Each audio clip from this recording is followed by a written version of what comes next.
Hello and welcome to CEN, the Collective Entertainment Network, with another special broadcast of our series, Dragonflight, the Epilogue. Tonight, I once again am your DM John. I'm joined by my lovely, wonderful, and all surviving players, Mason, Brian, Nost, Ray, and Rose. So strap in, sit tight, and get ready for another night filled with tales of thrilling heroics as we go on another Dragonflight.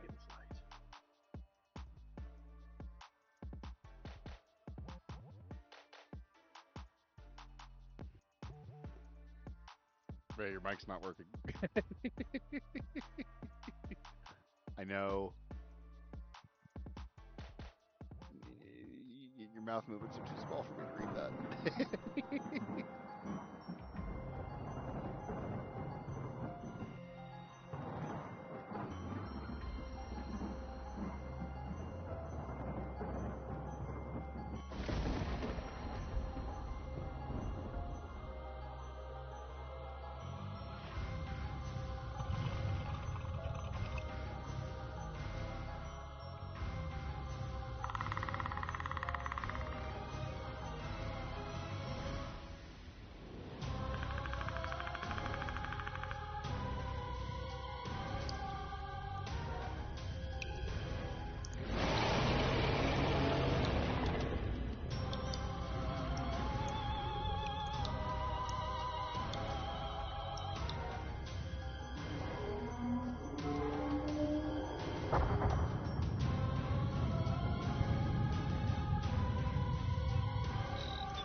Welcome back, everybody, and I would like to give a warm welcome to each one of my lovely players here after a very successful and incredibly interesting grand finale last week.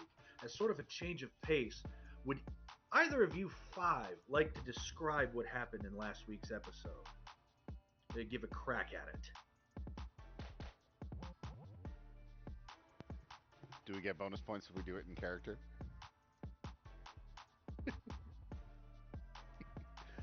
Okay, so Perhaps.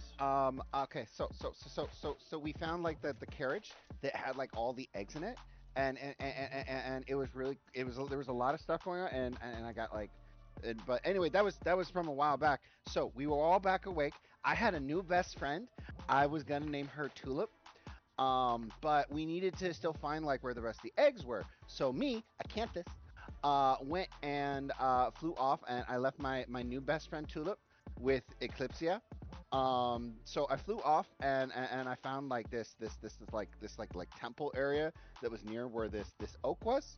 It was really weird. There was a lot of weird spooky things that were going on. So I thought, you know what, Acanthus, this is probably better to come back here with your big brothers and your big sister. So I flew back, and by the time I had gotten back, and it was really good. It was really great because like Rysug, even though he's made of steel, is actually really great to land on, and he made a great landing platform because I kind of lose control. When I was flying, I got a little too overexcited. But apparently, Tulip had run away. But Tulip said she was going to come back. So I'm really looking forward to seeing Tulip again. So, but anyway, back into what we were going. So we went over to where this temple thing was going on, and there was a lot of people who were doing some really spooky shadow magic, and they were doing things, and they were messing with the other eggs and stuff.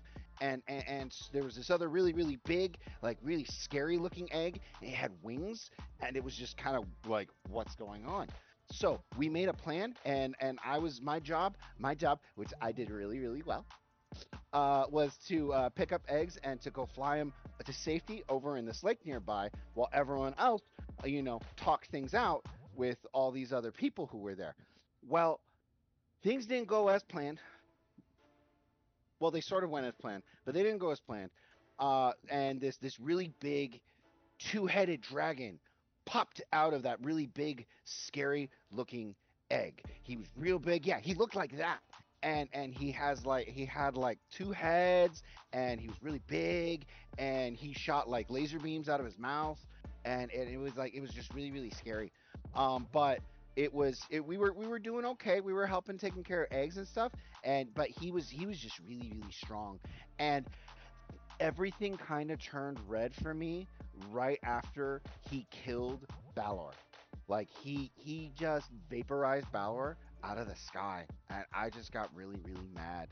Uh, and so we I kind of lost a little bit. I lost my temper, and we're like fighting him. We're fighting him in the sky. We're knocking him out of the sky. He's flying back up in the sky. He's dragging us out of the sky. He's knocking us out of the sky, and then at one point, I get knocked out of the sky and I go unconscious, and I don't remember anything after that. So Mason is going to take over from here.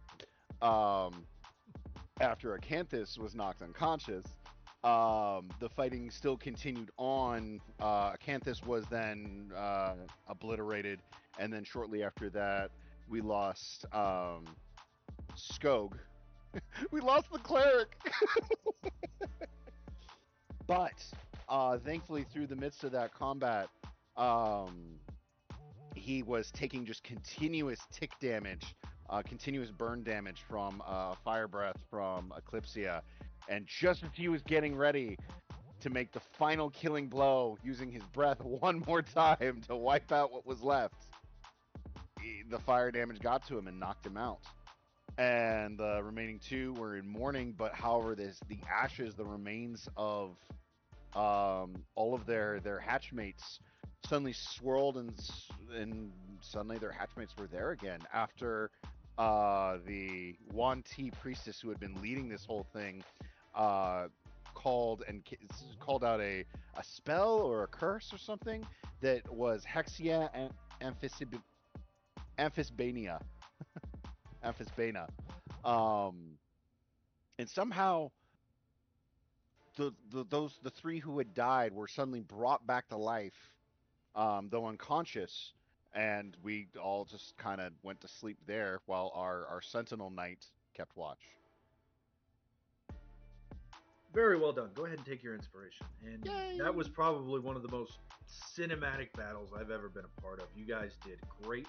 I thought that ended up great. And you know that moment where Balor, you were taunting him and he was blowing you off, and I could feel your anger rising of the Ravager worm. And then when he finally pays attention to you, just dusted. Oh man, that was peak peak storytelling in D&D. The dice couldn't have done it better, and you guys handled it all great. I filled you with praises after the episode last week. I'll fill you with more praises. I thought that was really well done for everybody. Um, but viewers, you have heard it as an eyewitness account from the dragon's mouth and somebody named Mason too. Um, that day was a whirlwind of emotions for all five of you wormlings. Um, as you're sort of winding down after this battle, how would you have felt? I'd like to hear that. What is your feeling? What is your dragon thinking? Let's start with well, never mind. Let's start with Balor the Ravager Worm. What are you thinking? What are you feeling? He's thinking about in this very solemn, small world that he once thought he had control over, for this vast dominion of his. Everything was set out for him, and it was just taken from him. To be find someone greater than he in stature, in might, in thought, and to be blessed with more power than him, it infuriated him and gave him greater insight to it that there's more to what he perceived to life than he originally anticipated. And it's about time he learned that subjugation of any sort must be tempered with more knowledge, with more understanding, so that he may control it. He lost control, and that's what led to his eventual end. Well said. Um, What about you, Eclipsia?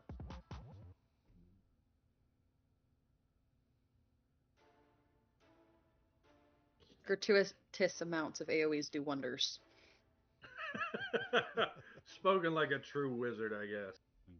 If you wait in the back far enough, you'll be the last one standing just because they can't reach you. Heard it from Queen of the Hill herself, now King of the Hill, the survivor, Ryshug the Steely Doom.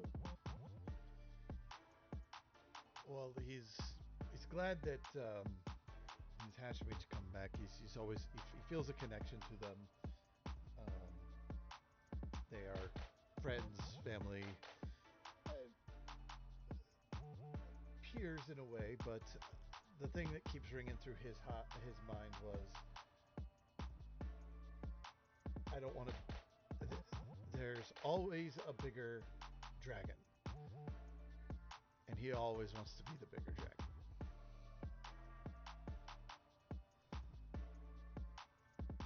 Very cool. Very cool. Acanthus. I feel like Acanthus, kind of in the wake of all this, is growing up a little bit.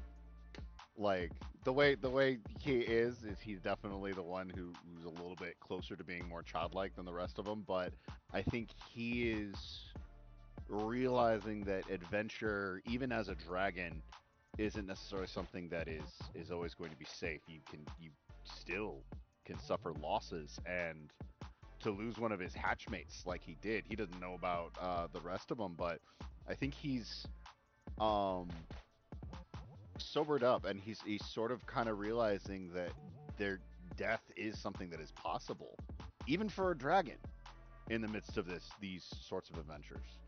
And so I think he's kind of starting to process through, I guess, the darker side of life, where it's, yeah, there's definitely the possibility of death and loss.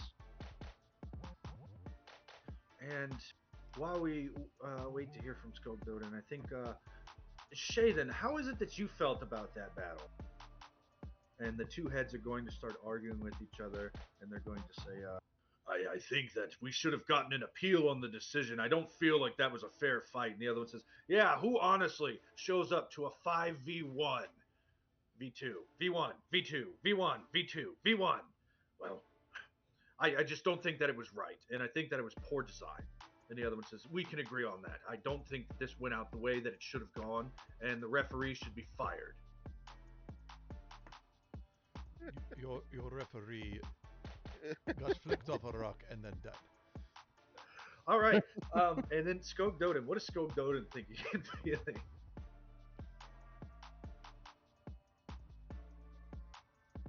Skog is thinking that he has never faced anything as cowardly as someone who just ran the whole time and wouldn't face him head on. And then when somebody mentions that he died, he goes, "I died." Yes, you died. You turned to dust. No, I didn't.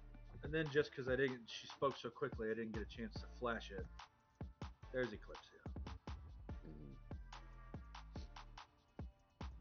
But as these thoughts and more go through your head, you're able to collect the wagons, you're able to collect the eggs, the hatchmates, the clutchmates of yours that you saved, and you return to the cave from whence you came. Um, and time passes. Time passes in the blink of an eye to a dragon. And you are cared for by your two keepers. And surprisingly, by the time you get back, there's already 12 kobolds where there was but one.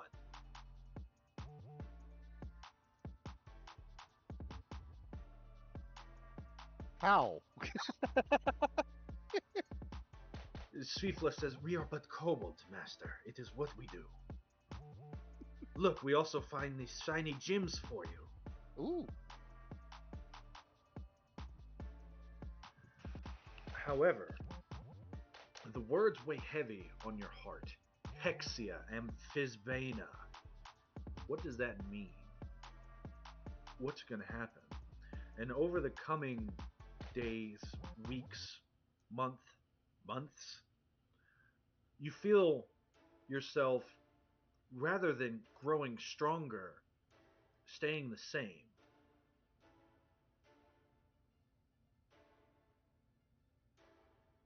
Feeling tired, sluggish, and weak, where you should feel on top of the world and at your prime. So much so that even your other keeper, one second,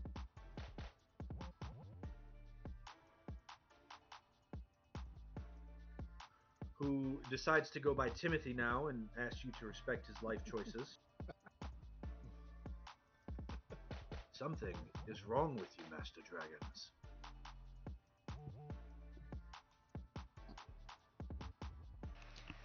Nonsense. I'm at my peak. I am perfectly fine. Stalks into the corner. You are far too young to have already peaked or plateaued.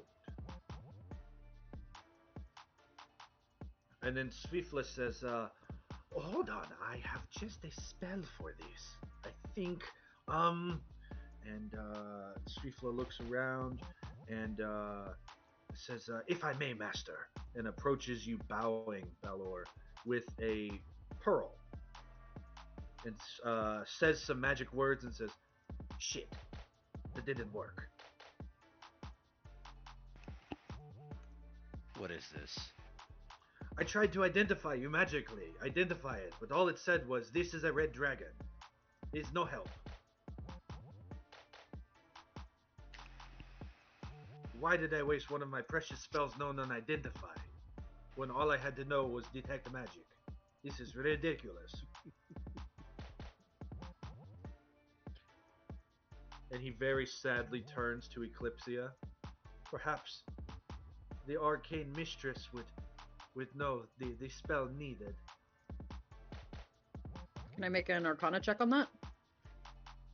Do you have detect magic? Yeah. Okay. Yeah, so you can ritually cast detect magic because you're a wizard dragon. And go ahead and make me an Arcana check.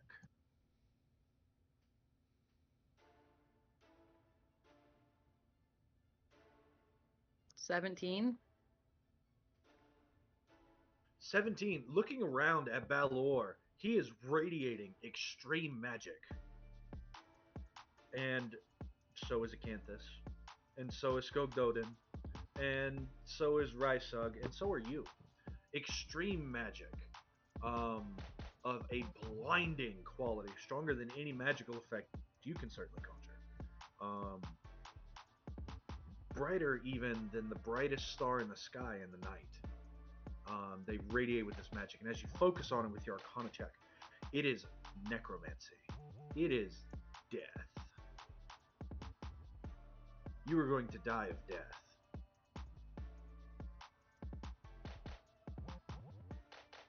Only if it kills me. It will. Acanthus would ask, Svifla, how, there was a thing that one of the occultists said that the others mentioned, and that the occultist said like something like hexo and fisbo. Hexia Amphis Bano. Bano. Yeah, that thing. Do you know anything about that, Zvifla? Zviffy? Zviffer? I have eaten many amphibians, but you don't look amphibious to me. And then thinks and goes, wait, Amphisbana, that's the word for a two-headed snake. We fought a two-headed dragon. And she's going to start, Swiftla is going to start tearing around, looking at your neck and poking and says, no, it doesn't feel like another head. No, you've only got one head, right? And then she looks at your tail, and then looks back at you. What does Hexia mean in that language? What language is it?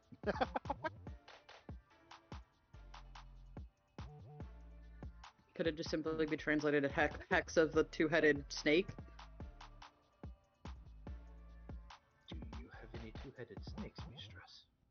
No, but we fought one and killed it. And You then fought the a two-headed snake? dragon, Two-headed dragon, red dragon, but there were snake people, Yanti. We're and doing a ritual. they were doing spooky things. I must ask you, mistress, is it Yuan Ti or Wan Ti? I assume it's Yanti, but I don't care.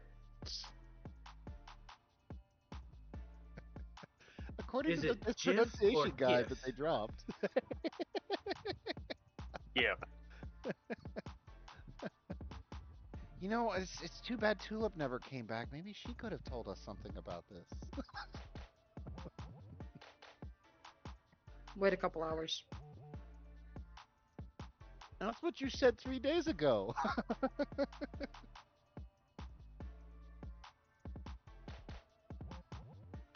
All right, well, um, hmm. Your your Draka would go to a place far from here for answers whenever she did not know. Um, but for that I cannot accompany you. All who enter the verdant vale find themselves reclaimed by the forest.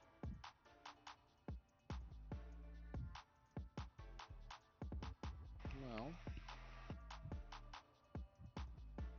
yes, Balor? What is this verdant forest? What does it do? Did the Draka ever say something to you? What It's it's just for? that she would commune with wiser dragons than her within the temple.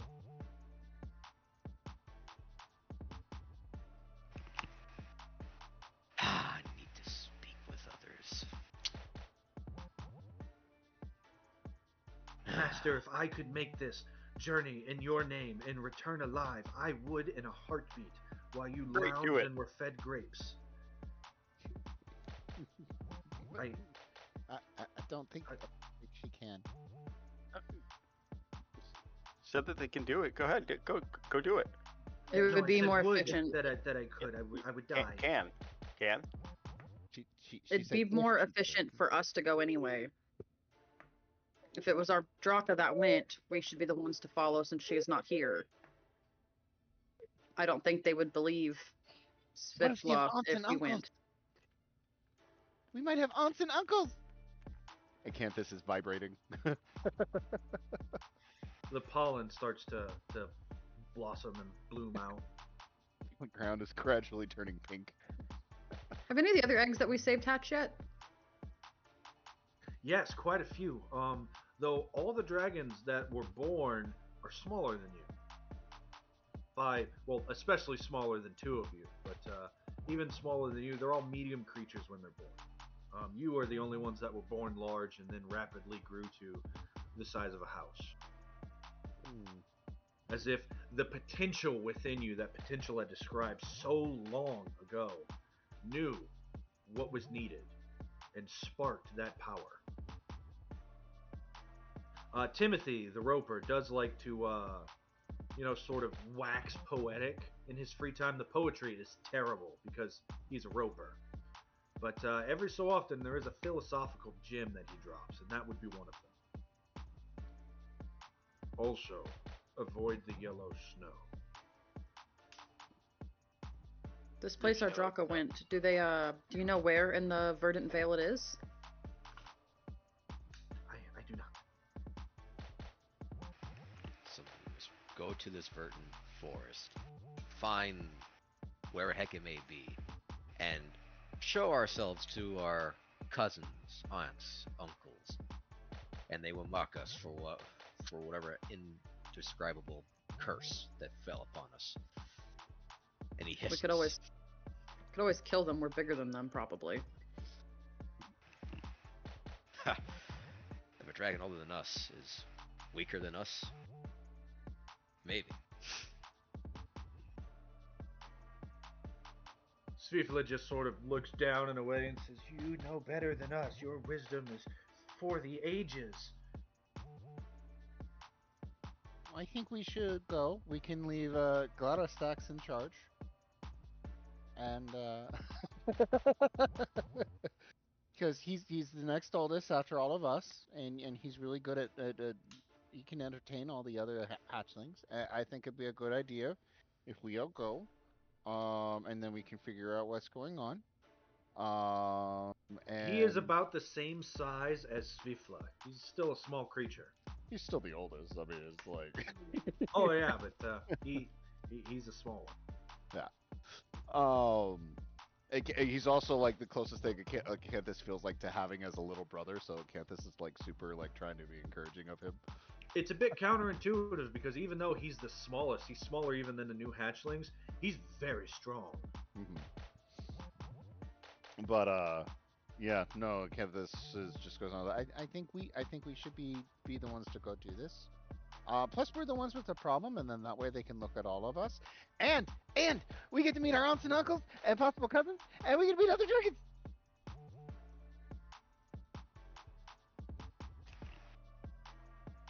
If this is your plan, then allow me to pack you supplies so you mustn't hunt while you on your on your journeys. We have much preserved meats. Sure, we got a lot of pork Not chops. not to imply that you couldn't hunt for yourselves across the verdant vale and the ways there. Just as a way to serve you. And Swiftler like sort of falls to her knees.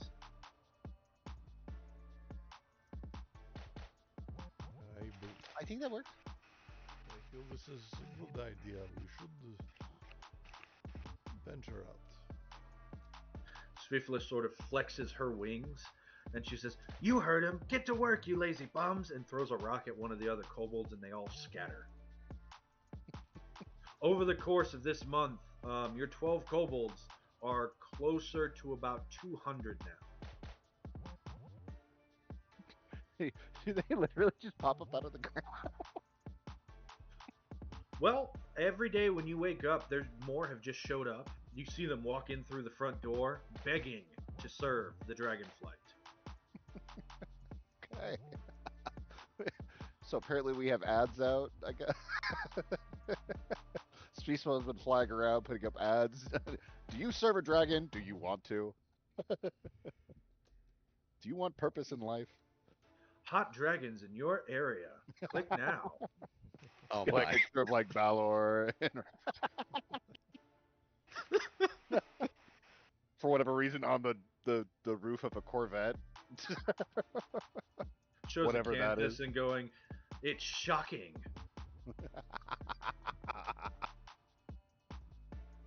Shows Rysug and says, "You'll lose your breath."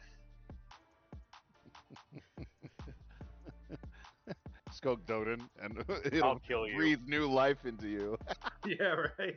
and then kill you.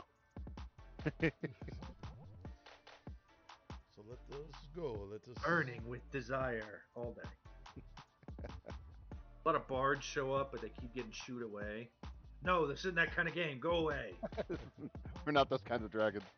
It is not that kind of cave. Picture of Eclipsia shattering the glass ceiling. Black glass, of course. Yes, black glass. All right. So we're agreed. We're gonna go. We're gonna go. We're gonna go. We're gonna go. Yes, Acanthus, we're going to go and fly. Yes.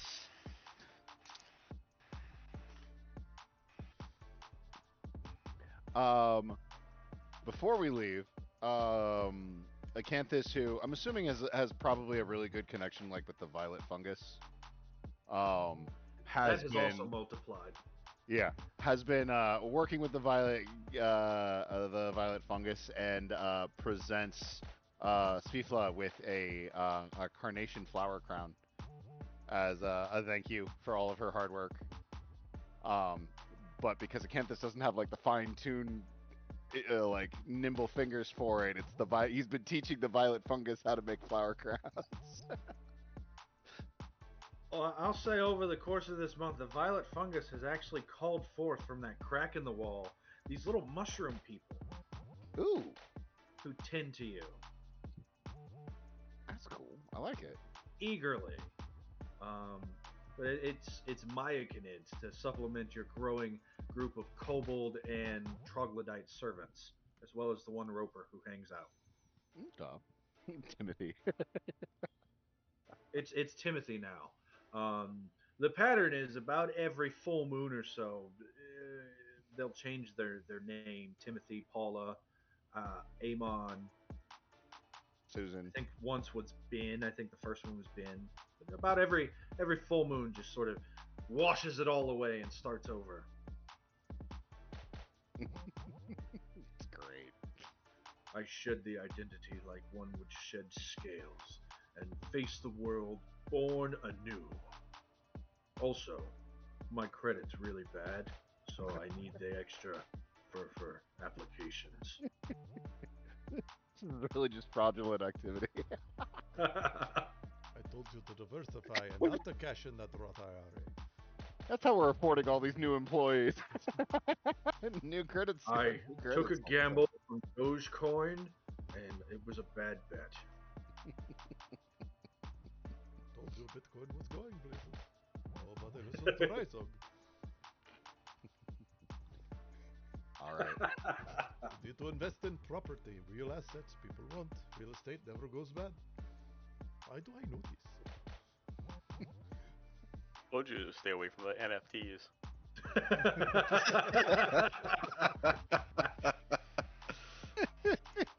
Oh, we're Bryce getting old. secretly has a business degree in his genetic memory. Oh, oh man. All right. But you guys, you take however long it is that you want to prepare. You're on no sort of timeline other than your own of you can't get stronger. You're not growing anymore. It's like someone looked at you and hit the pause button. Though explaining that to the dragons can be really strange. Um, so you have plenty of time to prepare, and you can go slowly north. You can go quickly. The very moment you hear this, sprint north. It's up to you guys. But the edge of the Verdant Vale lies perhaps 2 weeks north. Okay. I would say also during over the course of our preparations, in terms of whatever is going on, um, Acanthus is very much overly mother henning Balor because Balor's the one that Acanthus saw die. So Acanthus is very much like wanting to make sure Balor's safe, make sure Balor's comfy, make sure Balor's feeling okay, making sure Balor is feeling loved. Whether Balor accepts it or not, Acanthus is always trying to snuggle up to you. Uh, in every given, because you're the one who he saw die, and he's just like, no, I lost you. I don't want to lose you again. Uh, Balor will just let you get closer to him until eventually, finally, after he gets like incestuous, he looks at you, Acanthus, and he just says to you, "What do you think of me, Acanthus? What am I?" I think you're really smart. I think you are really, really warm at night, which is one of the reasons why it's always great sleeping next to you. I think you're, I think you are a very kind because you haven't told anyone, right, that I occasionally pollinate in my sleep. Um, which I'm really grateful that you haven't told anyone about that, and that you're very patient with me about that. Um, and I think you're really strong, and I think you got really, really great ideas about like what we should do, and kind of where you want to go with stuff. And I think you're a great big brother. Balor, He look. one thing, just one Yeah. interjection. You hear all this, but the only thing you can think of, you as a red dragon, are a little more in touch with your breath than you think the other dragons are. And you feel your spark going out.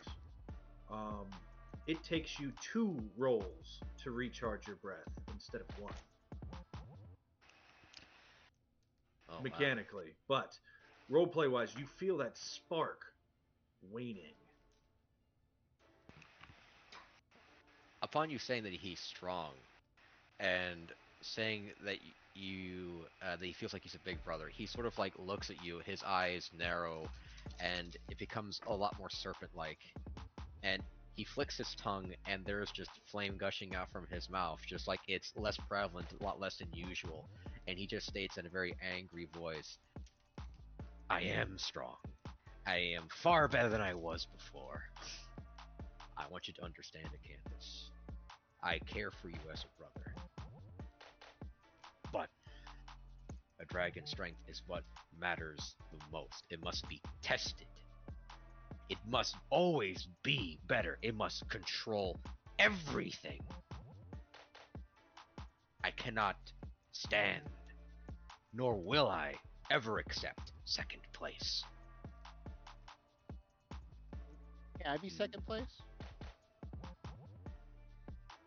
He looks at you and he says, Big "If you are," puppy eyes. he looks at you and says, if you're willing to scrounge for coin at the bottom of the king's throne, then you always may be second." Acanthus and Skog, you've also that same effect is on you two as well. Though whether or not you've had an opportunity to notice it is up to you personally.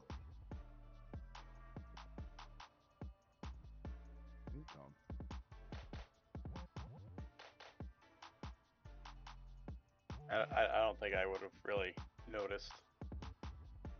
There hasn't really been, you know, over these past few weeks, months, um, time gets fuzzy in between the active brain and the inactive brain of a dragon. They have 2 levels of consciousness.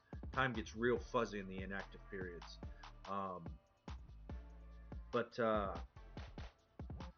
you haven't really had any reason to use your breath. Um, so, like, you're not getting challenged by adventurers. You haven't had to fight mountains of cultists. It's been relatively peaceful. But what does peace do to temper steel? Rusts. Drip, drip, drip. How's the hunting? The hunting is great. On the days where you hope that the forest would give you good sport, you find the chase exhilarating. On the days where you're less inclined and you're feeling a little more lazy, a little more slow in the bones, it's almost as if the elk in the area give themselves to you. Because this is your forest. You are master here. You are dragon. And I would say, especially you, Skogoden, forest doom. Verdant dragon that you are. Every so often you catch yourself seeing through the eyes and ears of the creatures around this lair.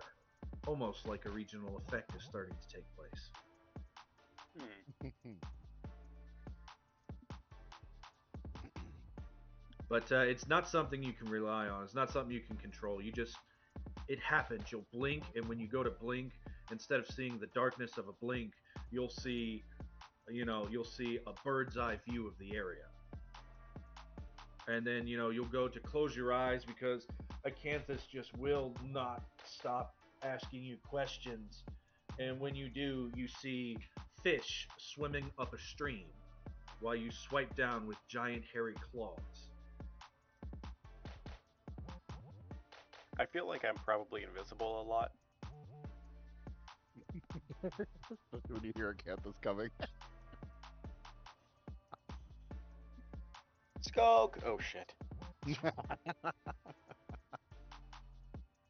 I'm about to become the neglected little brother. But at least he's turning invisible and not convincing everyone to pretend that you're invisible. Yeah, that's it's I not haven't figured totally that out horrible. yet.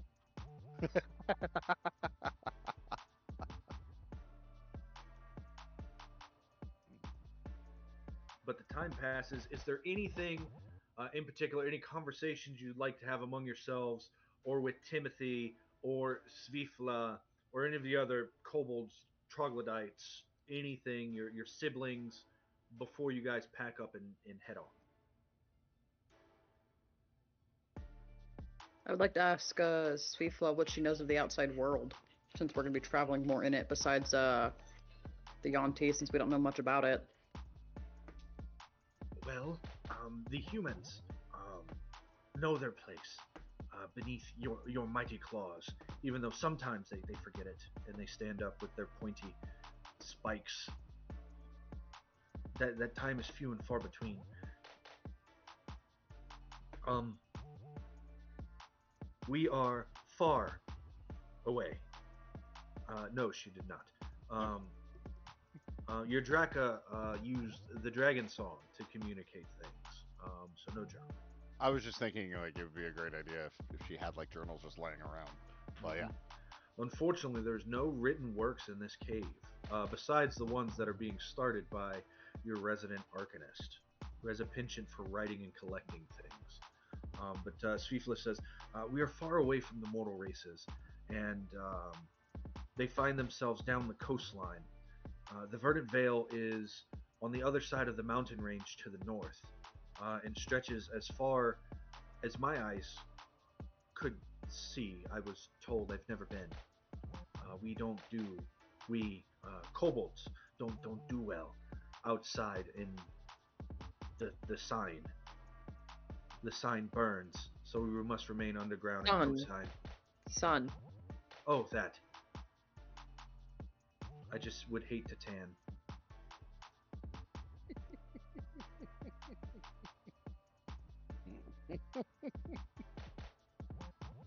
Thank you. I'll make note of that in my journals and stuff of that there's humans and mortal races down and whatnot. And I'll try to map out best of what I've seen so far.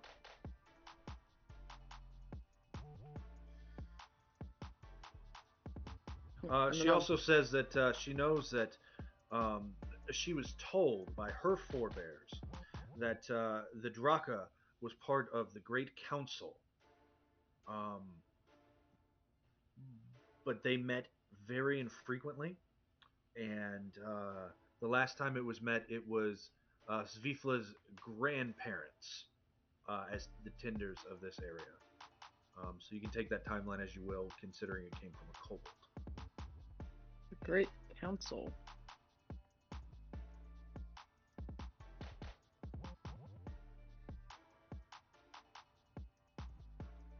Yes, I think it was called the Great Wormy Council.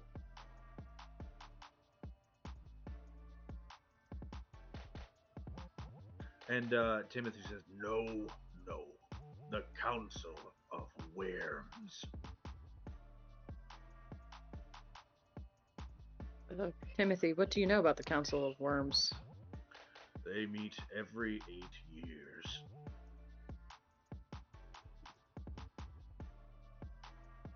Kobolds only live 2 years? They live longer than that. Svifla said her grandfather was the last one. Yes, Svifla's grandfather, Beltros, was a great man. I missed his cooking. He died 2 years ago.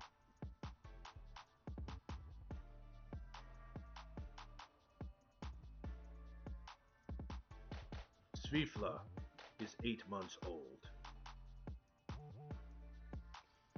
Ah.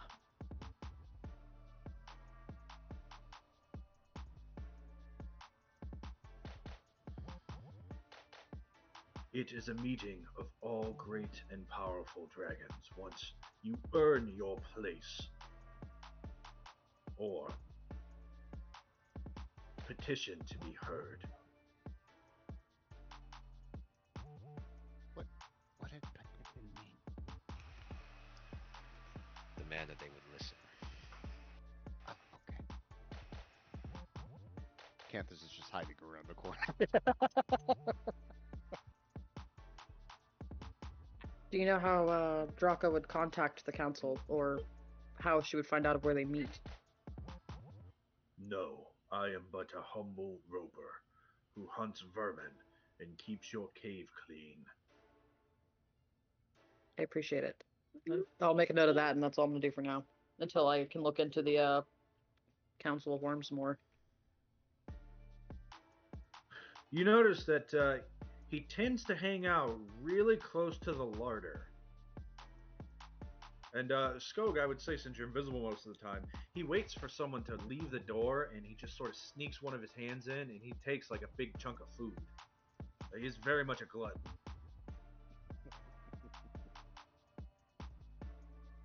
But Is he it has all, like a is it all 70-foot reach.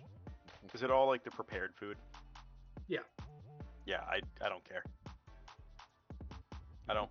I like my food living. Yeah, he doesn't ever go hunt. But he also he keeps the pests out. You don't have a resident gelatinous cube, but this is just as good. It's like the little frog that like tarantulas will keep in their kit burrows. Yep. Eats all the things that the spider can't. Yep, but you have the makings of a good enough lair here. You've got minions, mini minions, who continue to grow and get more numerous. Feeding them might be a problem eventually, but that's not today's problem. It's a great location, and it's unchallenged, at least for the moment, by dragon or man. Uh, Most likely because news of Draka's death has not spread to the dragon world or the world of Mer and men. Okay.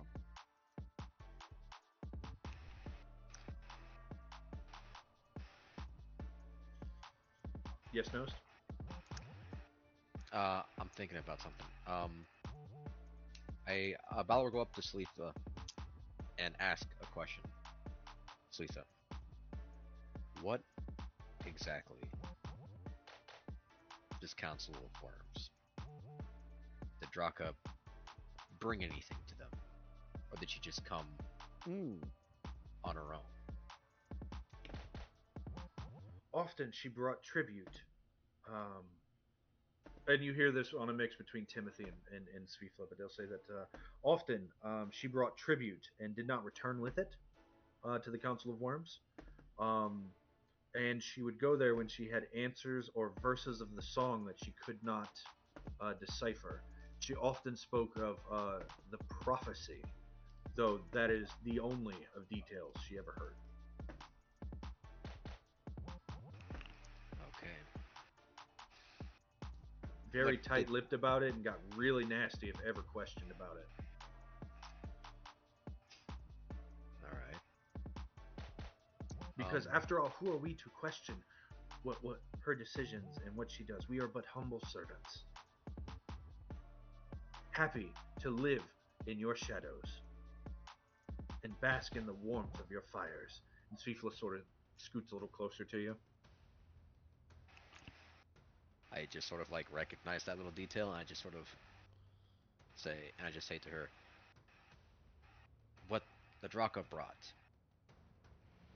Was it food? Was it coin? Reputation? Writings? Gems. We have many gems. Gems. Had. But we're working on it now. Kobold's mine, day and night, in order to fill your coffers. How long would that take? We have to relocate the veins. I don't have the answer to that. But I will. I'll find out.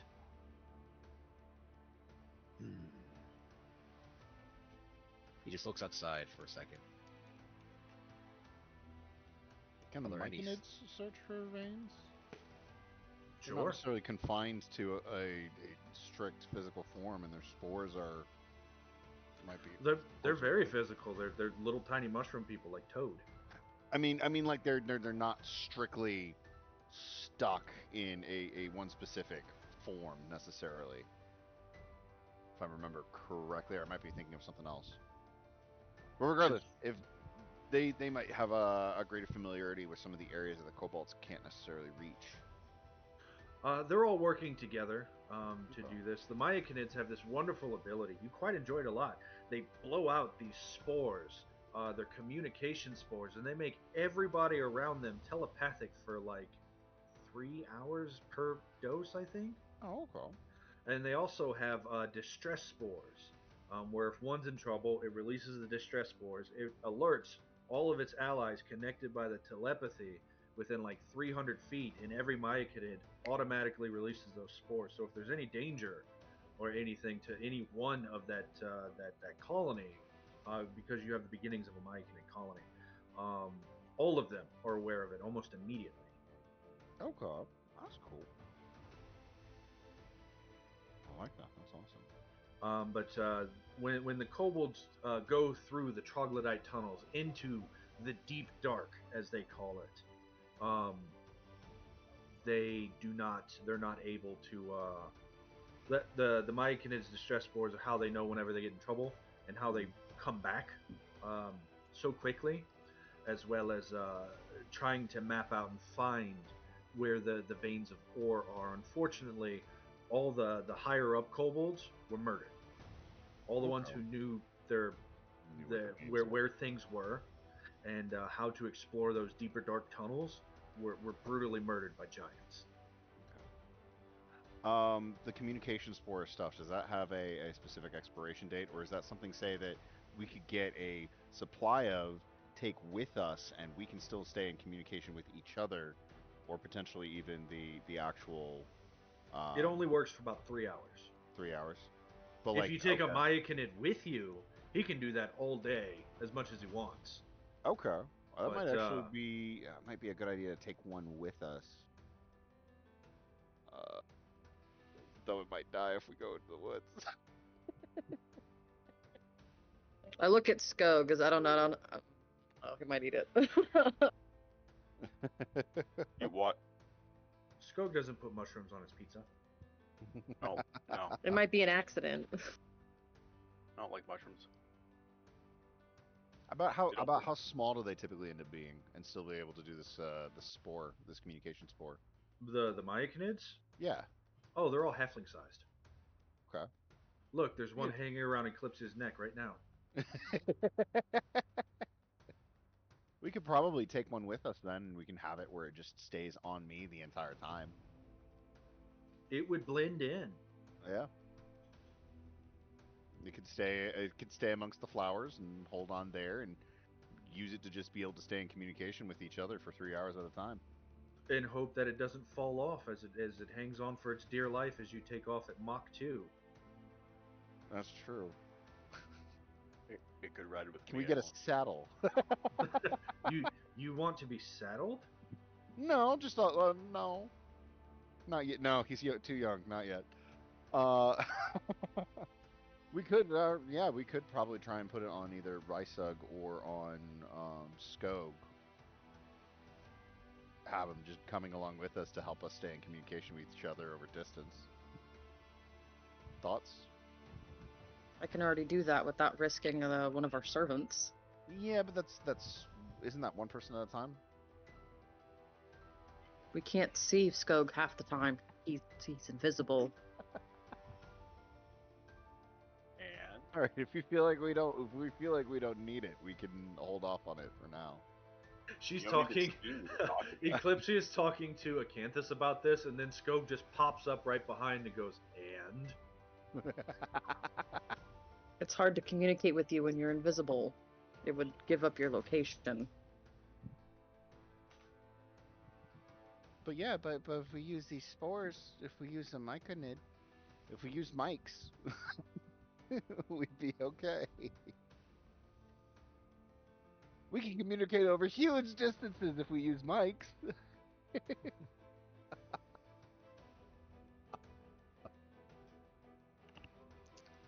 That's an Or- excellent advantage. We should exploit this. I'd say we bring one. I would like to get a mic. His name's Ike. Ike the mic. All right.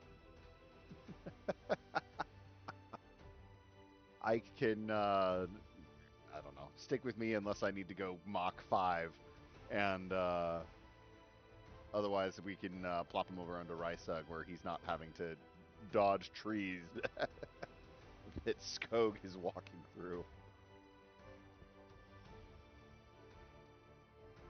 You don't know if it could work on something that's riding me. Well, if he's a plant, You didn't want to he try. might fall through you. You can wander through plants, he might not even be able to ride you at all. The moment you start phasing through a tree. But no, I like Mike. I would like to take Mike with me. I'm sorry, Ike, not Mike. Ike the Mike. You got it. There is a Mayacanid sporling named Mike, or named Ike, who is a Mike, that you take with you as you all travel across the mountain. Fast forwarding, the travel does take weeks, even with your increased speed, even with your power. You encounter sights that you would have never seen: mountaintops, active volcanoes at the top of one mountain, the sides covered in snow, the peak above the very clouds. Ground meets air in a way that you could have never imagined. You encounter creatures and beasts you couldn't have imagined. Birds, twice the size of any dragon you've seen. Um, Creatures that look like a mix between an eagle and a lion. Uh, Griffins and hippogriffs. I'm sure you do. Um, but you see all the wonders of the world over these weeks as you travel to the Verdant Vale. And before you realize it, you stand at the precipice of it, and you can see this ancient forest. And at the very entrance of it, what catches your eye before just about anything is there are corpses. And these corpses are everywhere. As you focus in on them, you see a few here, a few there. They're covered in moss and butterflies. And these butterflies, they see you and they start flashing their wings at you in bright colors in deference to Acanthus. Let me send you the page. Ooh. As you go to the Verdant Vale, you see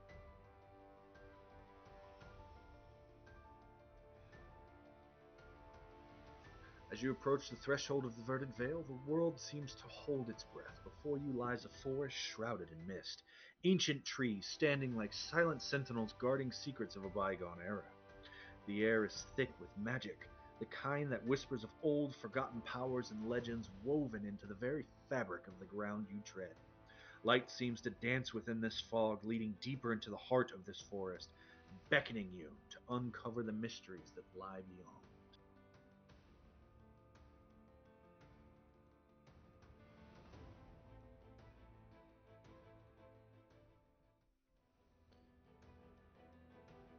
Okay. All right. So As you look around these bodies, you notice something. These bodies, picked clean though that they are armored. They're humanoid bodies, and they are all armored. They all have swords and weapons and staves, and untouched by the landscape around them. You find one, two, three, four, five items, one magic item of your choice, exactly what it is that you were looking wow, this is exactly what I was looking for. for. Uncommon, guys. No staff of the Magi. Be kind. Aww.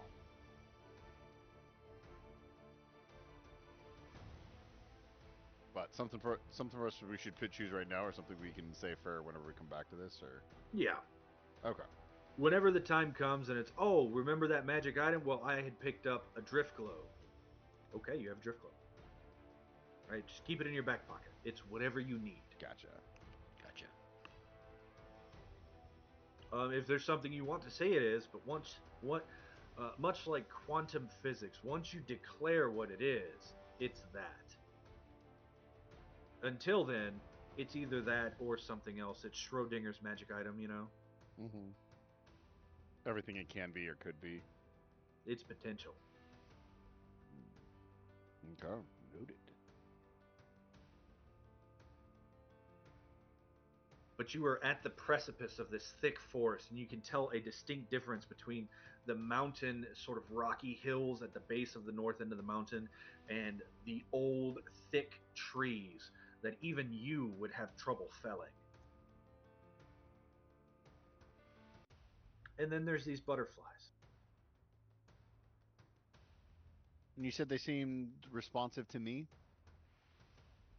Yes. They were flashing their wings in your direction, and it's almost like when they move, the wings appear to change colors, even though they're really just changing positions. Okay. Does it seem like a? Does it seem friendly, hostile, warning, alarmed? You don't have a lot of experience speaking to butterflies. It's kind of hard to tell. Okay. I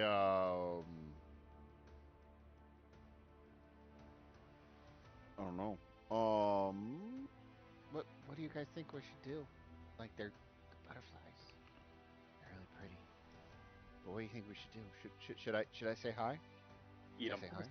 You're really good at making friends, and these are the ones you don't decide to talk to? Eat them. Well, I don't know. They got like 6 legs and stuff. It's Where are the butterflies sort of floating? Are they like floating in front of us?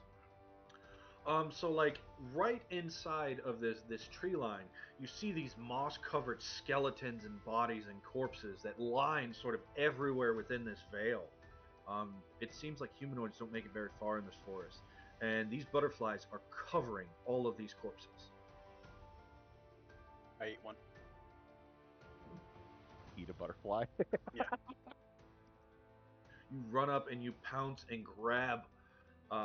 You're so big you can't just eat a butterfly. You grab a mouthful of butterflies when you rip one of these corpses out of the ground and shake it around. The butterflies all scatter. Dog. I want to look at the bodies real quick. Why? And Do I have one stuck in my Those are teeth? friends, kind of. I don't know. The legs, Oh. the wings are pretty. I think one of your friends is stuck in my teeth. Skog.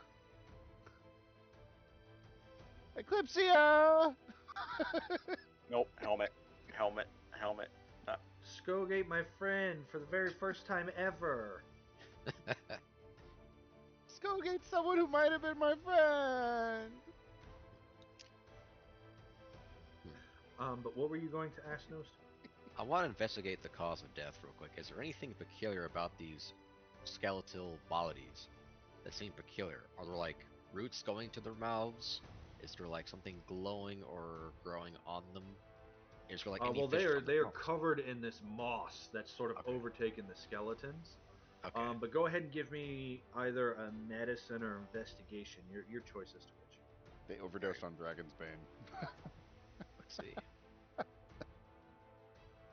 They're covered in dragon's nip. Make a con save. Alright, I got a 7. A 7.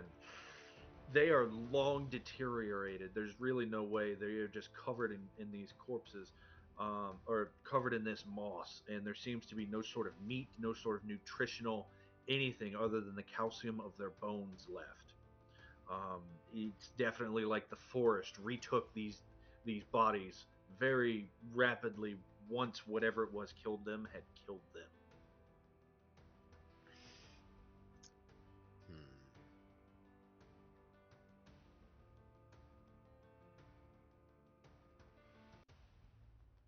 I'm actually going to step closer, and I'm actually just walk in that same veiled part of the forest where they tread. You walk through that area, and the thing you notice is that there are these butterflies everywhere. But as you get closer, they sort of spread and fly away from you. They avoid you like the plague. Now,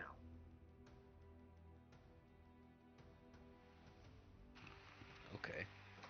they are bright blues and pinks and purples and yellows and golds and blacks, many different colors, and they all sort of stick together in swarms of different colors. Um, and like I said, as they move their wings, the wings appear to change colors. So it's kind of like those that fluorescent metal. You know what I'm talking about? Okay. I think it's called fluorescent is the word, but it's like purple and green and changes as you move around. Almost like hummingbirds, where it's that reflective. Yeah, sort yeah, of yeah. Definitely, just like coating. hummingbirds. Okay. Wonderful example. But they avoid you. The butterflies do, but they are everywhere in this part of the forest. I see. Okay. Like at one point, you see a tree and you're like, oh hey, this tree's covered in flowers, and then the butterflies take off and it's really just a dead tree. A dead tree that's nothing but branches and moss, and what you thought were flowers was all butterflies. There are so many of them. I'm talking millions. Okay, that's very peculiar then. Eclipsia, Yes. do you know of a spell of some sort that can... There's definitely magic here. I don't know what. My guess would be necromancy, since everything's dead. I'm thinking that as well. I'm gonna see if I can walk further in. We You could can have a walk as campus. far as you like. We This could have a forest. camp. Oh, go ahead. We could have Acanthus try talking to them, though, since he is inclined to make friends with naturey things, and unlike Skog, he won't eat them. The good news is, though, if they were a threat, they are no longer a threat because Skog threatened to and actually succeeded at eating them.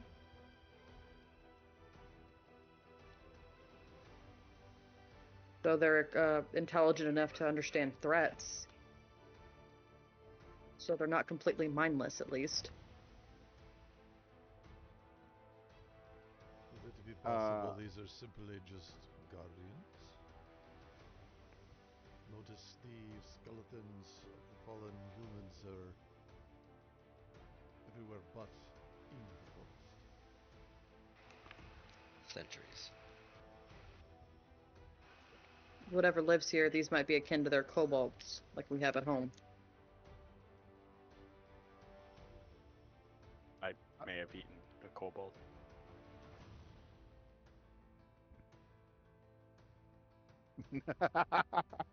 Ike makes that face. It's okay, he said he doesn't like mushrooms. A big anime like drop of sweat comes off of his forehead, and he. Acanthus is going to using the two claws on one of his wings that kind of act like little trimmers, is going to cut off a couple of the carnation flowers, place them on the top part of a tree, in a place where it's easy for anything to really be able to see. And then he's going to back down. He's going to sit on his back legs, and he's just going to watch the flowers to try and to try almost like an offering to the butterflies to bring them back in, just to How see if long are they. you wanting to wait? Um, We talking dragon time or people time? Knowing Acanthus, he would literally sit there and wait until someone told him to come. People time. I imagine Skog would get bored eventually, so I imagine we'd have to keep up with Skog, as he's like, alright, bored now, just keeps going. Sug is convinced these are guardians and would not harm him, because he's like, he remembered the stories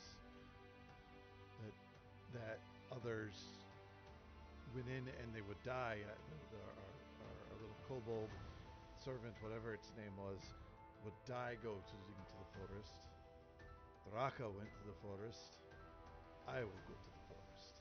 And he walks right through and in. And sure enough, you do see little tiny kobold skeletons in a group. They're all huddled together, back to back, in a testudo formation, and they are all dead. But you blaze forward. Your siblings are leaving you in the dust, Acanthus. Wait, wait, wait. Okay, we'll come back. Come on, Ike. Goes off after the rest of them. So, as you travel through this forest, you find yourself tested and challenged by different beasts and monsters, but none of them can stand up to you. Not to your strength, not to your superior tactics and manners. So we're gonna go, Skogdoden. What creature do you encounter, and how do you best them on behalf of your party? Your dragonflight, I'm sorry. I don't know. Like forest beast, right? Yeah, pretty much. Whatever you fill is what happens right now. You're in the writer's seat, bud. Ooh. Ooh. Oh, what's it called? Uh the deer death thing. I The Nowhere King? mm-mm. The Wendigo? No. It's a flying creature with a deer head and antler. It likes to rip the hearts out of men. Um, Yeah. Oh, I'm blanking on it too. It's not a hippogriff. It's A pie something, a pyrite, a py Pyrex? I know what you're talking about. Um, bada bada bada bada. Periton. That's what it Periton. is. I remember that. I was just literally thinking there's a silent T in there. No, not Peyton. Yeah, Periton. Peyton Manning. best Peyton Manning, huh? It wasn't hard. So offer some Papa John's, he'll be fine.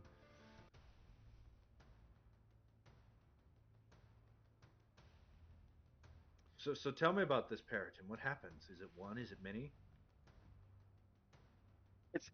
I mean, I'm still young, so I imagine it's one. But I mean, they are formidable.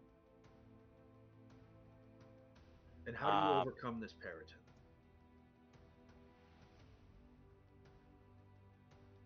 What strength of yours just completely outdoes this thing? The fact that I'm mostly land-based, I wait till it comes down, and I get into a position where I attack it from behind and I tear its wings off. And then slowly I just start in and out like hit and run attacks. Just slowly kind of like torture killing it. And the camera shifts and you just see this thing bloodied and running through the forest, mostly broken. It stands and leans against the tree, and then you see the bits of the tree just sort of light up and move, and Skog's head is sticking through the tree, and he just bites, and he goes through the tree, but this thing slams into it and it stops moving. All right, let's see. Let's go with Rysug next. Rysug, what does your dragonflight encounter inside this forest, and how do you and your strengths overcome this trial, this beast, whatever it may be? Like you guys could say we come across a formation of Roman gladiator orcs and tear them to pieces one by one over the course of the week, and that's what's going to happen. Um, while You're traveling, powerful dragons, and there's 5 of you. we travel through the forest, and the night caves in on us, and as in the forest, you bed down earlier than you would normally. Though we can see, we pause for the night. And in the night, while his hatchlings, his friends, his family, his brothers, his sisters sleep, Rysug stands sentinel. The woods are alive with animal sounds of the creatures of the night, and you can hear things become dinner off in the distance. The dragon hearing and perception. You pick up everything. But there is a smell, an acidic smell on the air, and Rysug becomes curious, and he finds a home, a collection, a coven of trolls, venom trolls. These things Cool. perverse the use of the element that is Rysug, and he will not stand for this. So he wakes Balor, he wakes Rysug, he wakes Skog. Well, I certainly hope so, he wakes Rysug. He wakes Acanthus and he wakes Eclipsia, and they... I wish to test my strength, though we cannot grow. I wish simply for the assistance and the Balor, if you will grace us with your presence, the audience, and I show these things the true power of poison and death. And with his friends and family watching and guarding, he proceeds to fight these trolls and watch them pale to true power, to true poison.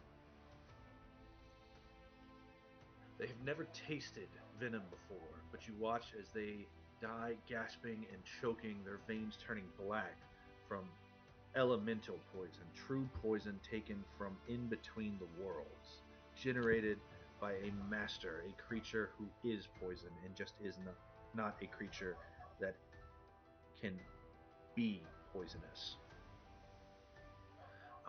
As you guys dive deeper into the veil, the forest becomes more enchanting. You see vines adorned with glowing bioluminescent flowers that twist around the trees, creating magical glows that illuminate your path.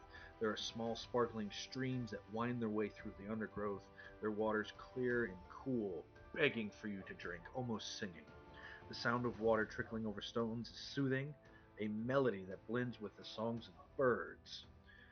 Each creature you encounter is more wondrous than the last. Butterflies, their wings a kaleidoscope of colors, flit around you. A family of deer, their coats a rich velvety brown, gazing peacefully in clearings. Um, in the distance, a majestic stag, its antlers adorned with hanging golden moss, watches over you and the forest you go through, a silent guardian of this enchanted and hidden realm. Eclipsia, while you are off by searching for this temple within the Verdant Vale, what do you encounter and how do you overcome it? Don't say you burn down the forest. Oh, well, okay. You always have to preface that with, spellcasters. It's only going to burn down part of the forest. I don't care how big the forest is, I cast Fireball. Acanthus said something about the fire and being good for the soil with the nitrogen and whatnot. I was just helping it along, okay? I think he said something about that. I'm not entirely sure. Smart enough to say that. Probably overheard it somewhere at some point.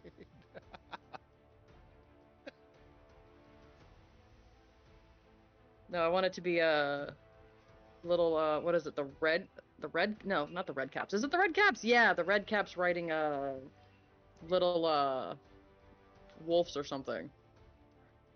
Okay. So little red cap fey creatures with wearing iron boots that are riding dire wolves. Yes, that. I need to put that in my back pocket. That's a good one.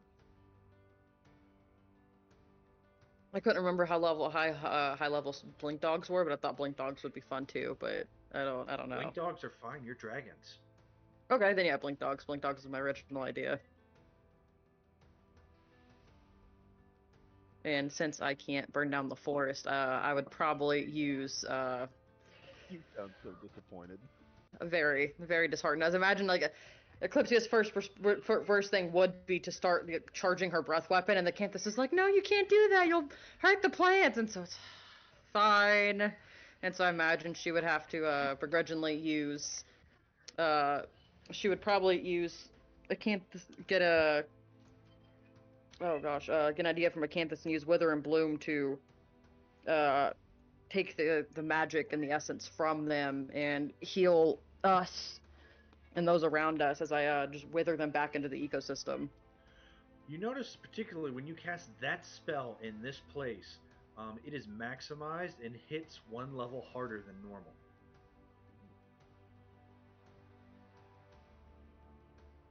Plant magic. Yep, and I'd want to leave a little trail of little red cat mushrooms where all they died. That's funny.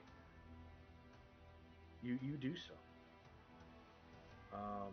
You cast this wither and bloom, and you see that when they wither, the targets, these little red caps, are covered by the moss of the forest that grows and spreads like wildfire at every casting of this spell. And it's not very long after this moss grows over the corpses that the butterflies descend and, like a pack of piranhas, pick these bones clean. Though they don't ever turn against you.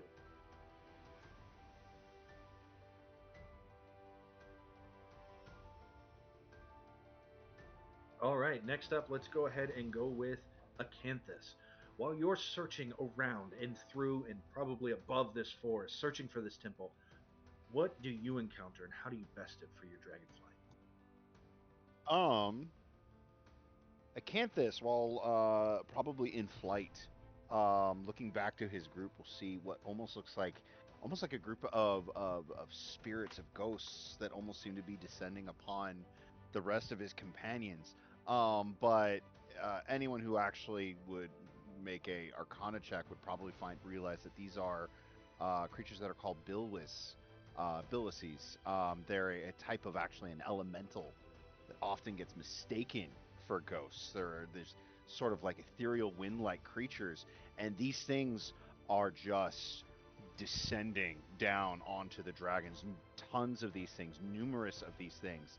So Acanthus does what Acanthus does best, and he makes friends. And he basically flies through them, tries to kite as many of these things as possible, and he's going to use, and he would use his tranquility toxin to basically render them inert, render them non-threatening. And this happens for like a good couple days as we're traveling through here. These things show up. They're going after the dragons. These like literally walking sources of elemental energy. It's almost like they're drawn to that, but Acanthus is able to each time sort of draw them away, render them inert, and come back to the group. I don't know if Acanthus would necessarily make mention of this to anyone, because I feel like this occurs high above everyone's head when everyone else is resting and he's doing the scouting. But it's just simply something that he does. He sees these things arriving in these massive swarms, and renders them null. Very cool. And I can just picture like you darting around above and in between all these ancient and tall branches covered in this hanging moss. I don't know if you people in the north are familiar with Spanish moss. Hmm. Have you ever heard of that? I don't know if you have that way up above the snow line like we do down here in the south, but these trees are covered in Spanish moss and this green, bright green moss, and you're darting in between these like branches and stuff, and just snatching these things out of the sky in between, bursting with your pollen. I love it. And finally, the Ravager worm, Palor. What is it that you encounter besides the Tarask, and how do you best it for your dragonflight? Okay. As the dragonfly is going down this covered in forest. It gets eventually dark out, extremely dark, to the point where you can't see your hand in front of your face. The only glimmering, illuminating light that we have is either Eclipse laying out, casting light, and perhaps the fire that we could shoot out from our mouths to illuminate their surrounding area for a little bit, just to warm ourselves. Perhaps it's getting a little cold. We sit there for a moment, and we sort of just before we just lay down for the rest of the night and begin to sort of sleep and doze off. There's just this vague shaking of the ground where like small rocks begin to sort of pile up and just sort of fall down to the ground, and then the tree branches begin to move and shake. You can sort of see something large looming on beyond the visage of the trees, hard to make out, and then you see this overgrowing long braided hair sort of begin to fall as it begins to rake across the trees and kind of crash to the ground. From there you see this dark lapidated skin, this stone-like exterior, and then you see this large encompassing hammer that seems to almost illuminate what seems to be a small flame at first, and then you see it drip into the floor, and then you realize it's just dripping lava for a second. You see just these two large giants, one stone and one fire. They sit amongst Cool. they sit between the two of themselves, and they look at us for a split second. They hold their weapons and slowly move as if they just came across one of us unexpectedly. I sit there and I don't move for a second, and then I begin to hesitate for a second. I take my right elongated claw. I move it forward as if I'm getting ready to jump on them, and then it breaks down. As I begin to curl back the dirt, I stop for a second, thinking what would be the end of me. And then I just spew out this large guzzling amount of black smoke from my mouth, and I say, "Never again" in Draconic. And I leap towards the stone giant, and I stretch out my wings, smacking the fire giant in the eyes as it sort of begins to sort of tumble and fall and begins to rake more trees. And I just say to the rest of the group, "Let me prove once again why I'm here." And I go and I begin to eviscerate. And as that happens, you find these two large bodies fall to the floor, and Balor just sort of rakes this small piece of what seems to be this armor piece hanging from the top of the fire giant, just something that was hidden on top of his head, and just sort of gash him his claws. And he says, "This belongs to me." And he rakes it across the ground, and he places it next to the fire, and he says, "I feel better." Very cool. I love it. Is that I hit everyone, right? 1, 2, 3, 4, 5. Yep. Okay, I just want to make sure. This was a cool moment, and I wanted you guys to be able to write it out. There's nothing in this part that's even going to challenge you. You're dragons. You are potential and strength and magic and fury all balled up into a scales and fire and lightning and poison. Um, and eventually, after many days, searching through this veil and besting the creatures that call it home, under the constant guise of this golden moss covered stag that seems to be in the distance with every kill you make, though if you pursue it, you cannot catch it. It outruns even the great hunter Skog Doden without the slightest of traces. Um, but it sees every killing blow you make, and over the time, it gets closer and closer to you as you hunt through these forests, until finally, um, it appears to lead you. And as you grow near, the air grows cooler, the light takes on a soft golden hue, the trees part to reveal an ancient stone structure half hidden by the embrace of the vines that creep up its weathered walls. It smells the scent of jasmine and honeysuckle fills the air, and it is overall a place of beauty and power and harmony between the natural world and whatever divine essence floods this strange forest, this verdant vale that you have found yourself in, around, and a part of, at least for the time being. There's a grand archway that's carved with intricate symbols and runes that glow faintly, reflecting the sort of bioluminescent vines that you find stay lit longer and longer as as the day gets shorter and shorter. Um,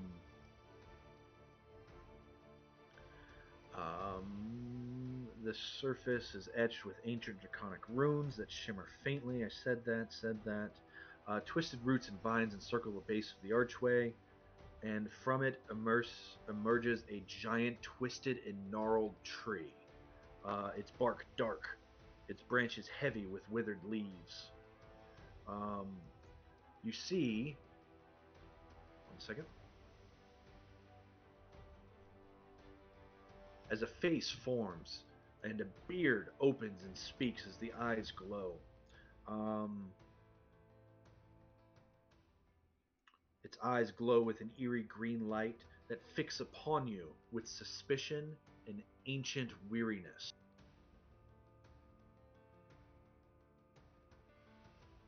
Where is it? Where is it? Where is it? Where's my lines? I'm sorry. Blah, blah, blah, blah. That's a good pick, Red, by the way. Oh, thank you. Halt, young ones.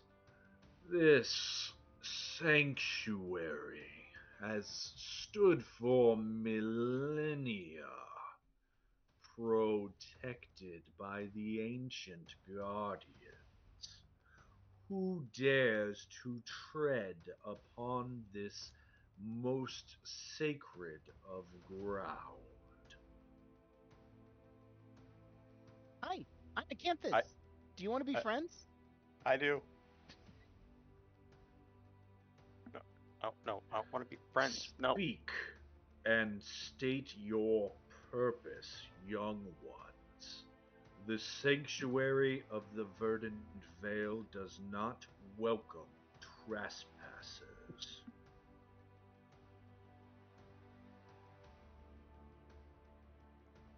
We are Dragonflight. Drakkar came here seeking wisdom, as we do. My hatchlings and I are cursed in some way after protecting our own.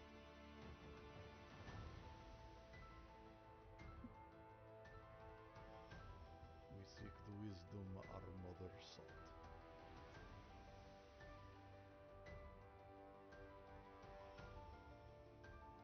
Its eyes sort of move across Rysug after he speaks and sort of lands on each and every one of you, waiting to see if there's anything else that's going to be said.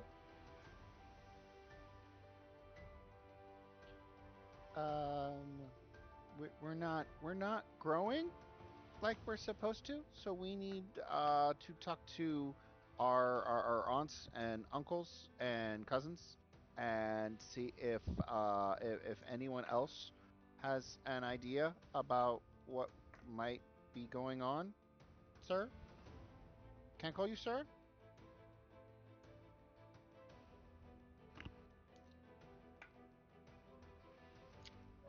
Very slowly, you see the eyes sort of narrow down and then open back up. Um, it's silent. It's silent for about 10 minutes. Would any of you speak in that time? Balor would. He would, after like the first minute of silence, he begins to say, "My name is Balor. I want to see the council now."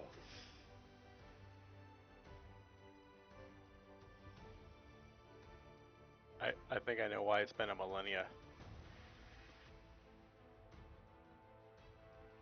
Because he talks so slow.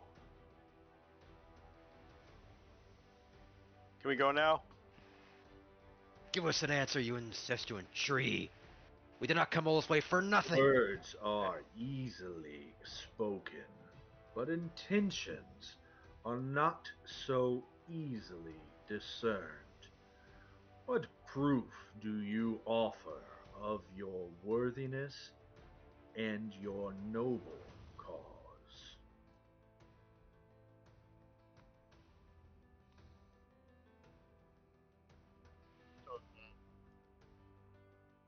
Well, would the teeth of Draco count in this circumstance?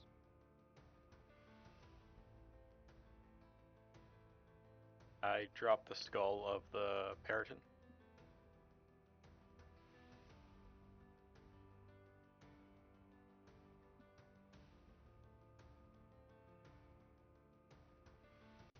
I Swatting away all the butterflies that try to like finish cleaning it. No, I'm eating it. Beat it.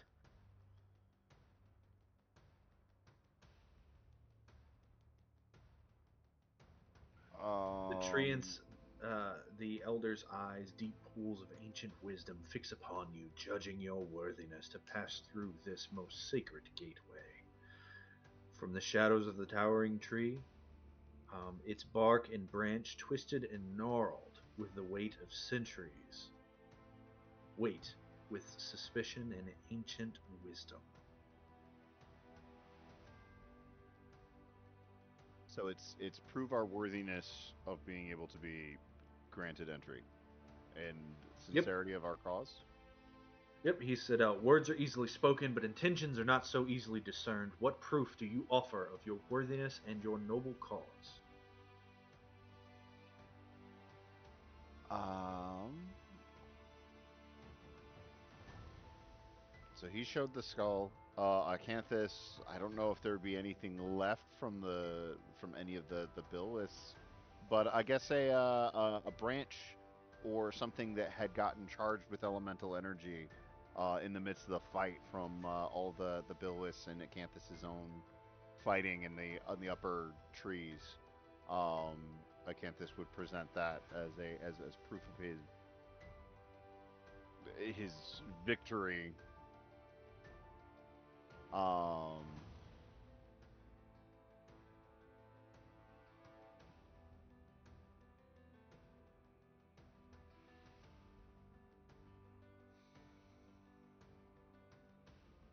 what about everybody else? Arisug will lay the claws of the trolls. These foul things attempted to harness the elements that exist in all of nature. It is said to poison. And are you but beasts of claw and fang, or is there more to you than death? This proves the protection.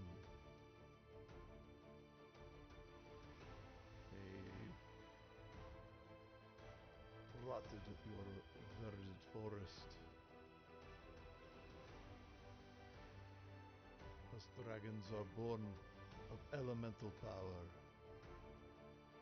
element of nature itself.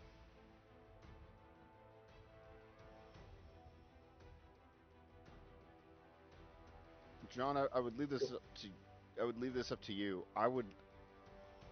So I'm remembering back to when Acanthus first met Glastrix, the glass dragon, and he made a little glass statue of Acanthus.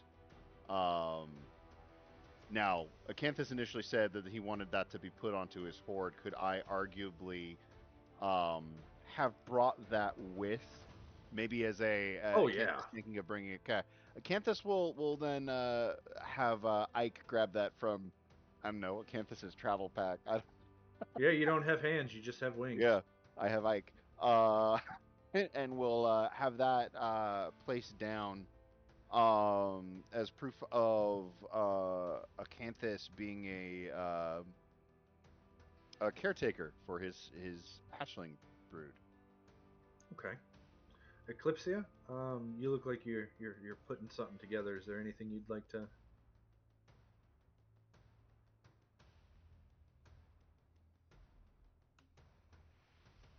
Does this treant look like? I mean, I know it has a face, but does it have like hands or anything? Does it look like out of the branches it can like pick up things? Yeah. I'm gonna set down a journal that I've been doing since the beginning, and I will say, I don't see what use you would have of the remnants of the things we have killed in what I assume is something of the forest creatures that you live with and live among. As well as you said, words can be fleeting and don't mean much. You're looking for something to prove that we are here, not to disrupt the way things are, and that we are more than tooth and fang. But since we are still young and learning, and we lack the guidance of the one who previously before us, I would assume, came here and not harmed the creatures, but acknowledged and appreciated the balance that is the life in the forest, from the butterflies to all the creatures that live here. There is a system, a cycle. And though we do not have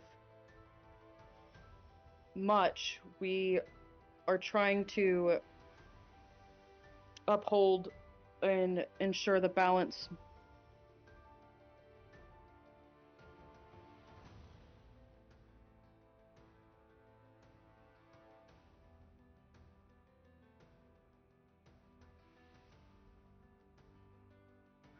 We are trying to ensure that the balance of our lives continues on, because it was disrupted the same way some can disrupt your home.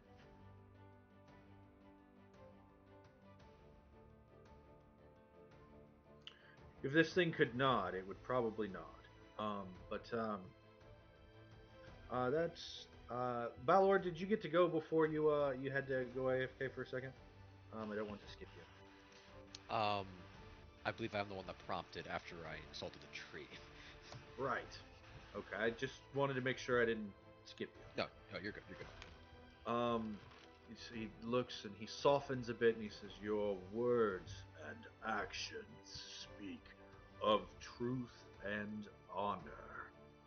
But a final test yet remains. Show me your unity, your ability to work as one. Only through harmony can you prove yourself true guardians and show your worth to the protectors of this temple." He starts extending a branch very slowly. You guys are in dragon time. In human time, this conversation is going to take about 24 hours. Very, very slow conversation with this thing. Um, but luckily, as dragons, you can turn your brain into back and forth from normal time to dragon time almost at will, with relatively little effort. And this thing definitely speaks in dragon time, and you can see why. Were you a humanoid, this forest would have easily overtaken and devoured you. But this forest gave way to you and allowed you through, and you don't doubt that because you are dragon and you belong here. You rule over everything you touch and everything you see. Your potential, while untapped, is still massive. Your power and destiny unfolding before you, great. Blah, blah, blah, blah. He finally finishes extending the branch and he says, "Within this grove stands 4 pillars, each representing a primordial element: earth, air, fire, and water. To restore harmony, activate them in the correct sequence." And he's pointing, and almost at his command, it seems like the forest itself sort of forms a pathway, and in the distance you can see a clearing.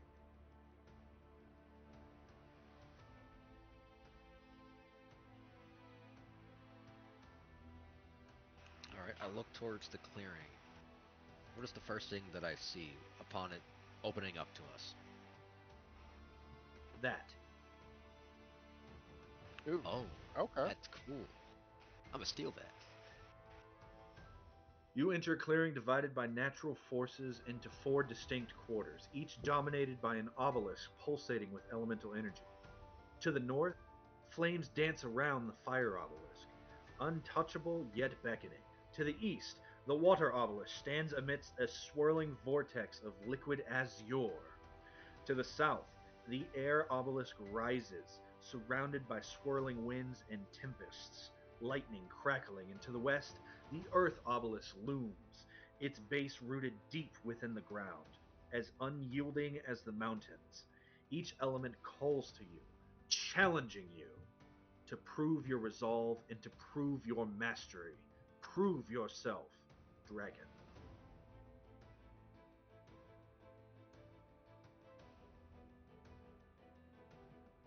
Does anyone know where we can find a red-haired chick? What? It's gonna be a little difficult. We need the avatar. No. No. Passes yet. Ah, there it is. It was like red-haired chick. Oh Talking my about Triss god! Marigold? No, I got that now. I got that now. That's great. So with that in mind, fire has to be last, right? Man, I don't often miss the reference, but I think I missed it. You did. Oh well. Do you still not get it? No. Fifth element. Oh shit. I It love took Diva it took me a sec too. too. It took me a sec too. Well, I That was one was like, good. oh, what does this have to do with Triss Marigold? I think I was thinking a little bit too recent. Yeah, me too. Well done. That was great. All right. Okay, so he said we had to do it in a proper order. The order he said was earth, air, fire, water. What? So, No. yeah. That- Earth, Earth air, was fire, last. water. No, earth is the last one that John described, which is to the Oh. left. The order that the tree said was earth, air, fire, water. I mean, we can try it in both orders. I got them both written down. But seeing these pillars, you see that they have inscriptions on them. Oh, okay. That would help. They come I later. read the inscription. Which one do you approach? They each have something written on them. And it is in Draconic, the proper language. That's good. Puts me at ease. The language I- of civilized people. Yeah, but it's written in Old Draconic. Ah, God, I hate that. You just have to remember that thou is the singular and you is a plural. There we go. I approach the fire one. The fire one. Let's see. The fire one says, "Born of the sun, but quenched by the sea."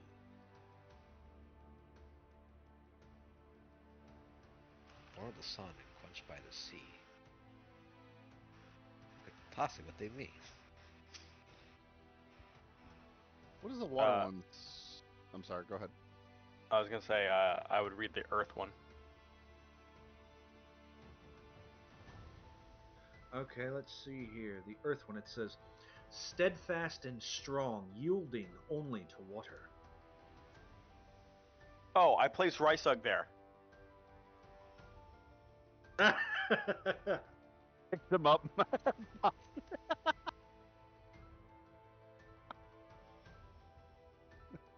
Does anything happen? As much as I feel like that's the right answer, Skog, I think this was written before Rysug was hatched, so I don't think the answer is Rysug. Yeah, but prophecy, right? Ah? It was foretold that he would be here. But I think it has to be in the right order, though. What does the air one say? Let's just go in reverse. What does air All right, say? the air says, "The air stokes the flames, yet calms the waters." That sounds like a Canthos. What does water say? It stokes, not provokes. Water says, flows to nourish the earth, calmed by air.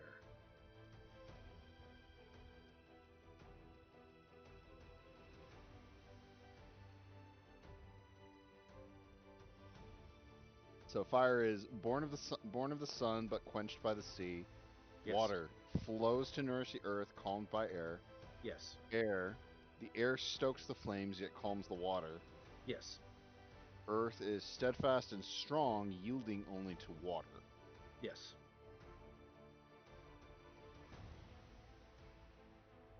And this is meant to be a test of our unity.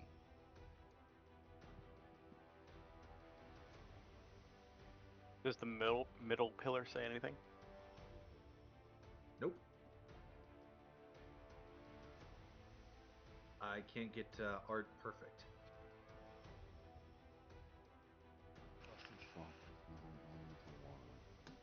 Wait a minute. Each one of these elements has a calm and a calming effect. It specifies no origin. I wonder. What if it's based on what we believe comes first, then it comes second, then third, then last? What we agree upon.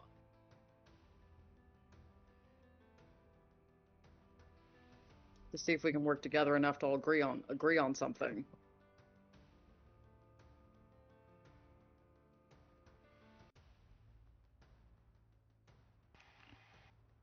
Earth yields to water, which is directly on the opposite side of it.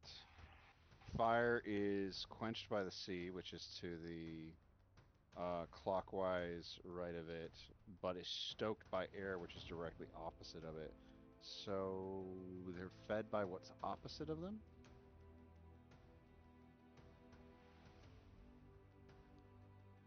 Is there anything else in this, I guess, courtyard is what I'll call it, besides these pillars?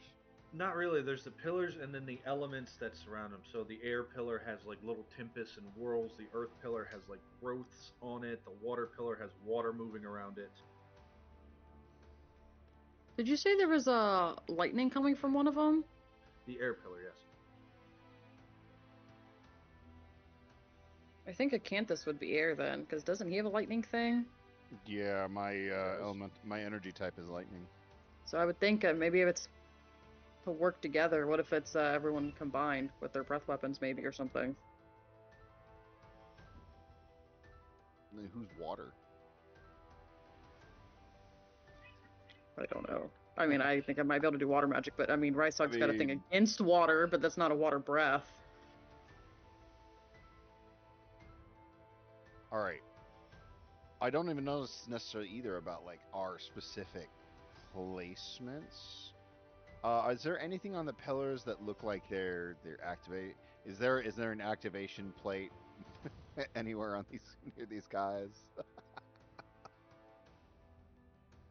Not so much, no. Not so much. Anything that looks like it's interactable besides the pillars themselves?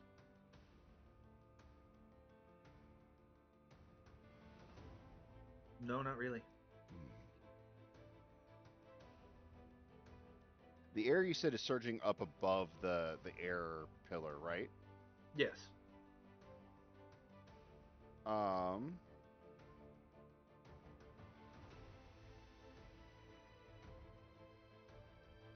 If Acanthus were to go up into the air, does he feel like the air current is surging around the air one and heading in a specific direction, or is just swirling around it?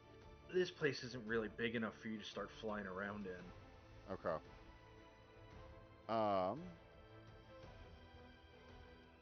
Valor. I think Acanthus is, well, Acanthus might need to be smart enough for this. Valor, what if you try blowing fire up above the air pillar? I look at the air pillar, and I begin to shoot some fire at it. Does it do anything? The air pillar starts to glow.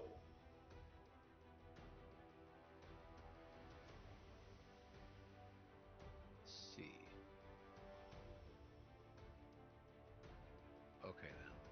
So the air stokes the flame. I was thinking if the fire went up, if it did something where it like interacted with the northern pillar, because the north pillar, the fire one says, born of the sun, but quenched by the sea. After this interaction, you get the feeling that you need but choose the pillar, and the trial will accept your choice. Okay. Okay. So So this is like it's- multiple choice. Skoke will pick the Earth Pillar. So the air pillar lights up, and then you pick the earth pillar next. The earth pillar lights up.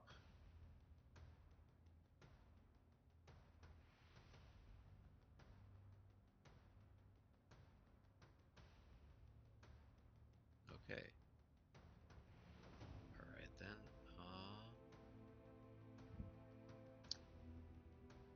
Okay, that's the earth pillar. Where's the water pillar? Is that the one you want to activate next? Yes.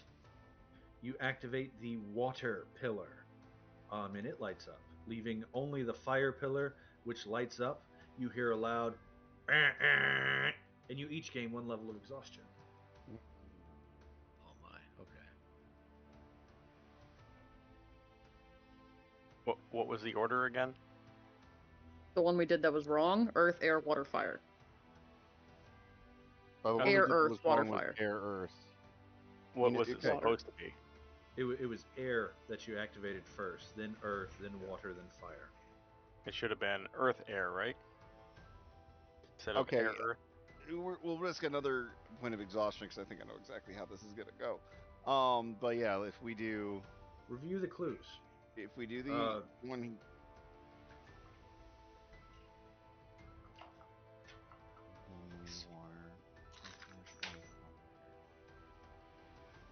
Can someone type out the clues? Because I wasn't quick enough to write any of it down. I did. Do you want me to post them in the stream? Somewhere, yeah. Let me see here. I think we start with fire because it says born of sun but quenched by sea. It's the only one that has a beginning term in it. So born of the sun but quenched by the sea. Next on the sea is oh no. Because the water one's the confusing one because it says flows to nourish the earth, calmed by air. Earth is the last one, I think. Fire's the first one.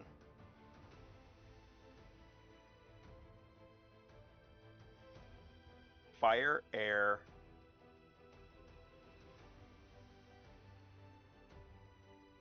water, earth.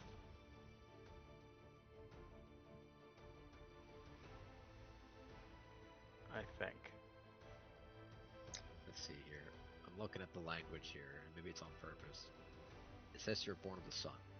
When we look at the other descriptions, they actually specify their element. Whereas fire, they specify the sun as a symbolism. So I think you're right. You're on something. Maybe fire is first. After that, then it mentions quenched by the sea, which only alleviates to water, which then flows to nourish the earth, calmed by air.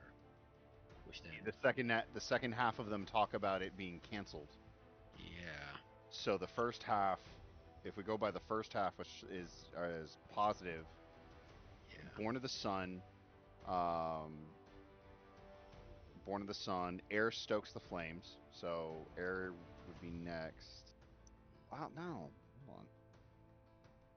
Yeah, it calms the water. So no, Yeah, you no. said your idea was fire, water, then what was the last two? Fire, water, air. Let's see here.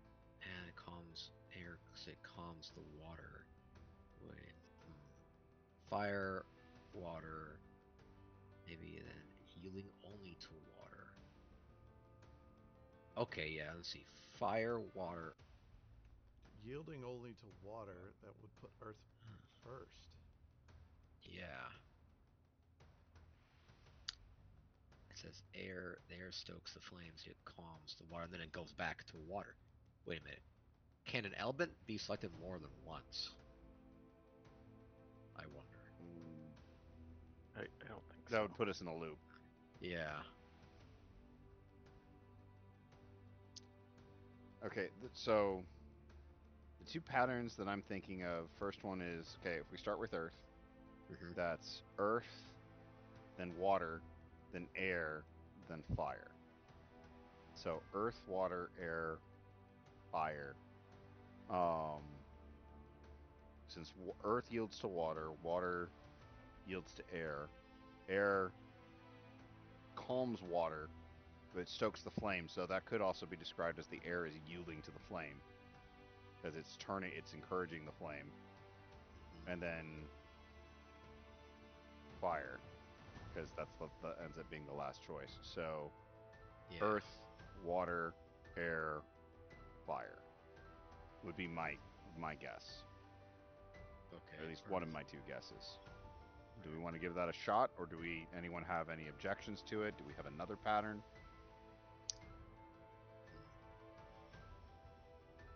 I mean, let's see if that works. And I'm saying this is basic because the campus would not be smart enough to do this.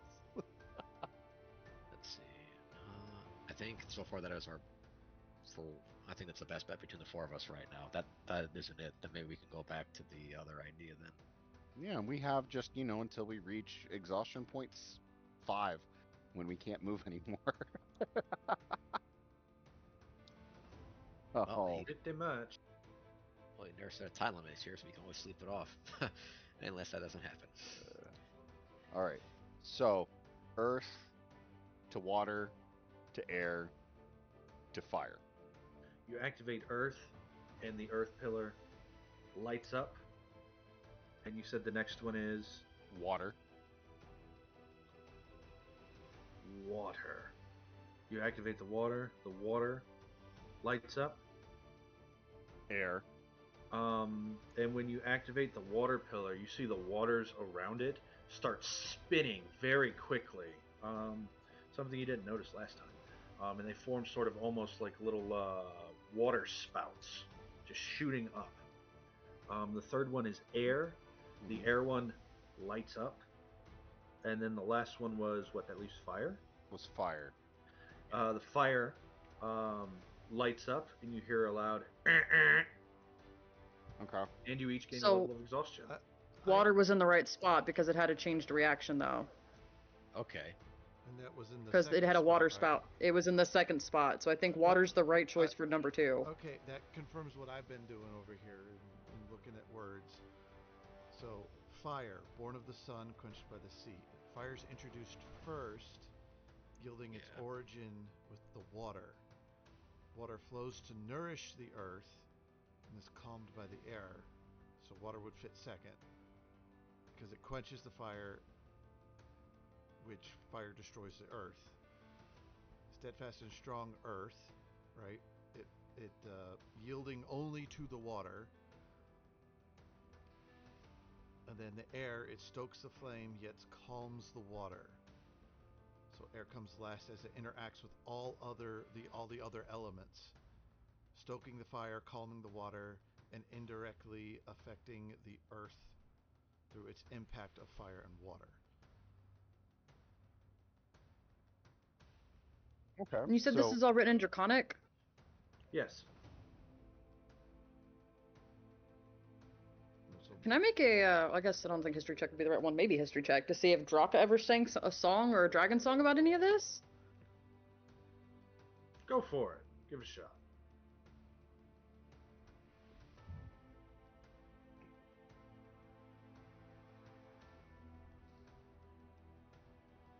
$15?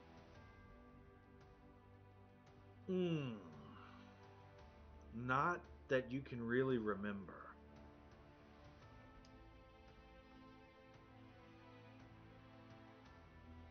All right. I think that though that Rysug's on a good track. let's Let's So go that's with that then. fire to water to earth to air. Is what you said, yes, Rysug? Okay. fire, water, earth, air. So Let- you pick the fire pillar, Mhm. and the fire pillar ignites with a brilliant flame, sending waves of warmth through the entire group. The water pillar surges, a cascade of shimmering liquid flowing over the flame, extinguishing it. What was the third one you picked? Earth. Earth. The earth pillar rumbles, the ground beneath it vibrating as life springs forth from all of the soil that was once on fire. And finally, the air pillar whirls to life, a gentle breeze calming the grove and bringing the elements into harmony. And as this air passes through you, or past you, you feel at peace, and you heal one of those levels of exhaustion, leaving the other though. And the pillars start to shake, and they start to slowly withdraw into the ground. Nice, Ray. I, Good job. I could hear a pattern. I just had to see it.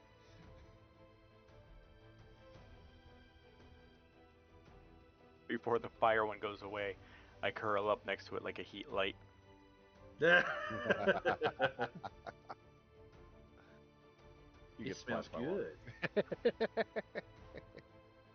No, go away. This is my spot. Let's see. The treant elder nods approvingly, slowly, his eyes gleaming with wisdom and pride. You have shown the wisdom of the ancients, young ones, understanding the delicate dance of the elements. The balance of the world, often forgotten by those who walk its surface, have been honored this day by the actions of your ancestors and by the actions of you. You have proven yourselves not just in strength, but in mind, in harmony, in unity, virtues that transcend mere strength. The branches sway as if moved by an unseen wind. And he says, "Long have I stood as guardian over this sacred vale, witnessing the ebb and flow of time, the rise and fall of countless beings. In you, I see a glimmer of hope, a promise that the ancient ways will not be lost. May your heart remain true, and may your path be lit by the light of wisdom and by the fires of courage. Temper your potential with wise decisions." And you see as one of the branches comes and places a gnarled hand over its heart, and it bows its head to you. You are dragons. The world rests within your claws, or soon will. Proceed, chosen children of the Platinum Father, into the heart of this sanctuary. May the spirits of the forest guide your steps, and may you carry the harmony you have restored here within you, always. And then the eyes go dark, and the face sort of melts back into the front of a tree. Well done, guys.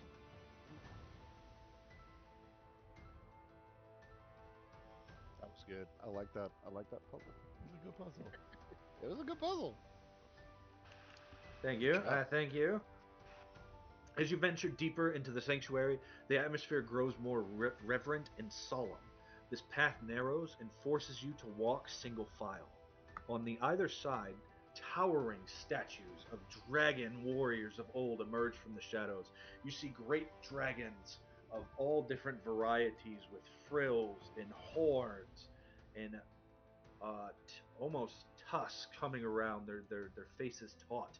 On the other side, you see great metallic beings who seem to be living metal, unlike any dragon you have seen, you bunch of weirdos.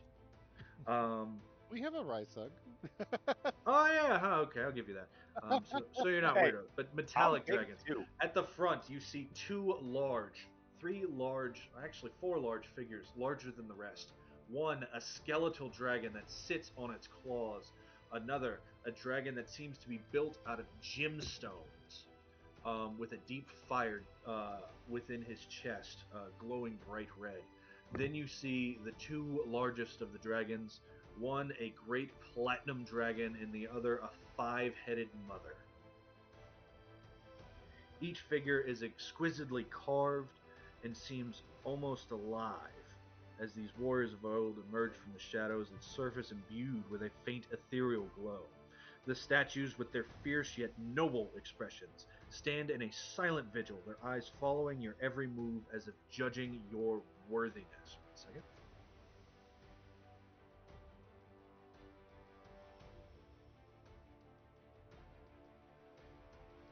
For art! For art! As you venture, Yep, the air is heavy with the weight of history. Each step forward, a step deeper into the legacy of dragonkind. The path leads to a chamber bathed in light, where the true test of your spirit awaits. The air here is dense with the weight of history, the silent echoes of past glories. Each step resounding with memories of countless generations of dragonkind who have walked this path before you have.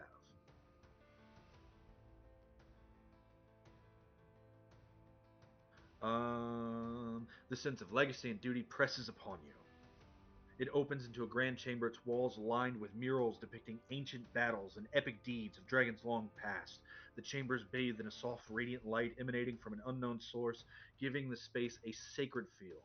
At the center of the room stands an ornate pedestal upon which rests a crystal orb that glows with an inner light. Blah, blah, blah, blah, blah, blah, blah, blah. Read that. Why did I put that in here twice? Can I steal that orb? Suddenly, a tremor runs through the ground beneath you as he says this. The statues, previously motionless, begin to stir. Stone grinds against stone, metal against metal as they animate, stepping down from their great pedestals to block your path. Their movements are deliberate and powerful. The air hums with the magic that animates them. Acanthus, what'd you do?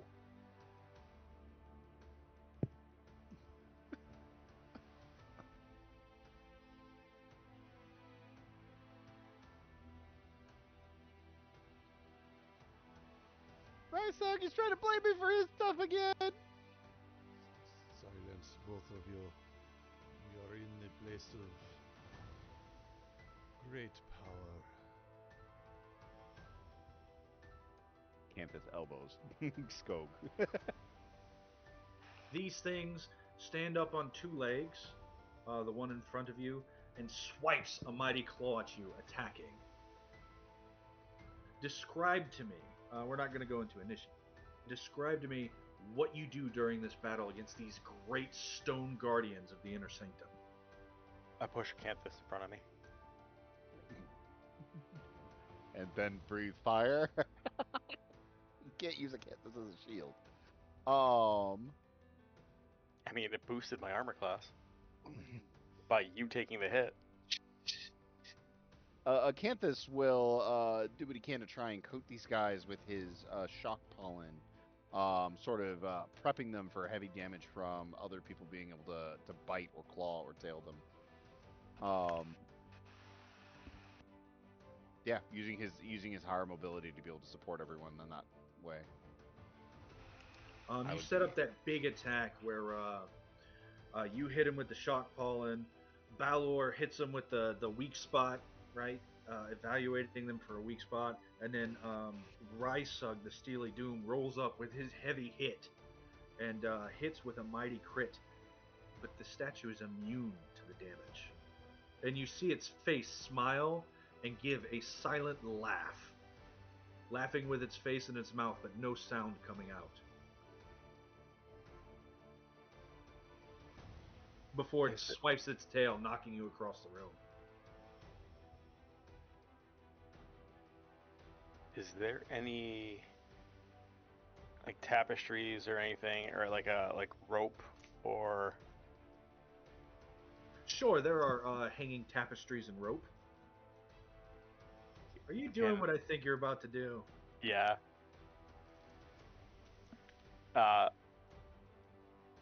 Grab a piece of rope and I start running around the legs. Okay. And then I'll tell Rysug to give another hit.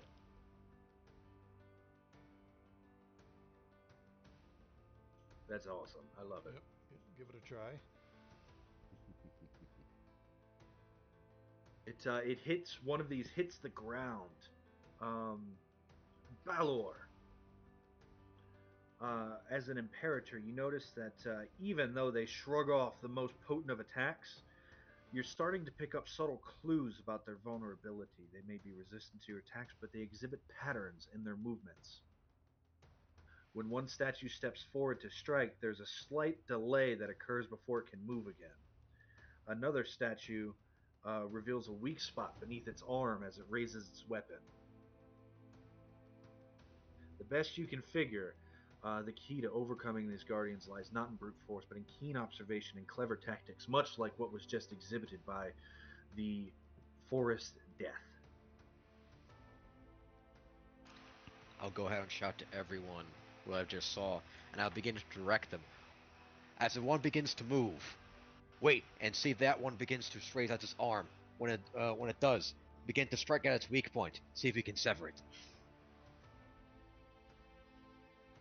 Rysog will go for that weak point, but instead of like attacking it, he'll reach up and he'll hold it, and waiting for one of Eclipsia's powerful spells to come in and knock it like a gravity. Nice. Rysog is thinking that the teamwork and being clever together is what's going to save the day here. And Eclipsia, what are you doing? Are you able to? Oh, there we go. Let's see what she says. Can someone read that out loud? I try to. Ooh, it just vanished on me. I try to find a way using wisdom and intelligence, giving the trials that we are more than beast and claw. If this is a temple and we are the chosen of the platinum dragon, I will say praise be to the platinum dragon to see if I can prove using intelligence that we aren't invaders, but seeking to know that the temple, but seeking knowledge that the temple has to offer. If that doesn't work, I cast Shatter or Magical Gravity. Both is good, right? Both is good. And if that doesn't work, I'm gonna beat the crap out.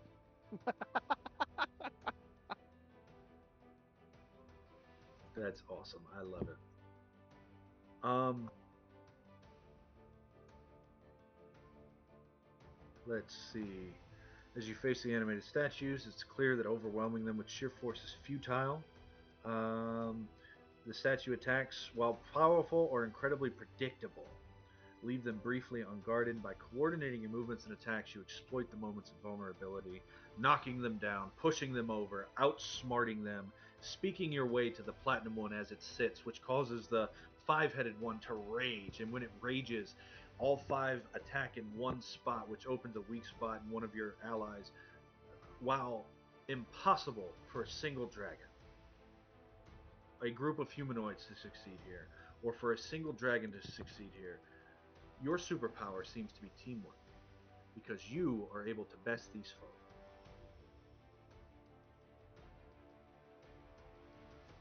After a very heavy battle, you are able to take out all 12 of these guardians. With each coordinated strike, the movements grow more sluggish, their forms more fractured until they all break. And as this last statue crumbles, the path ahead clears, leading you to the final chamber of this sanctum. This test has proven your combat prowess and, more importantly, your ability to think and act as one. For the legacy of dragons is not just about strength, but about wisdom and unity.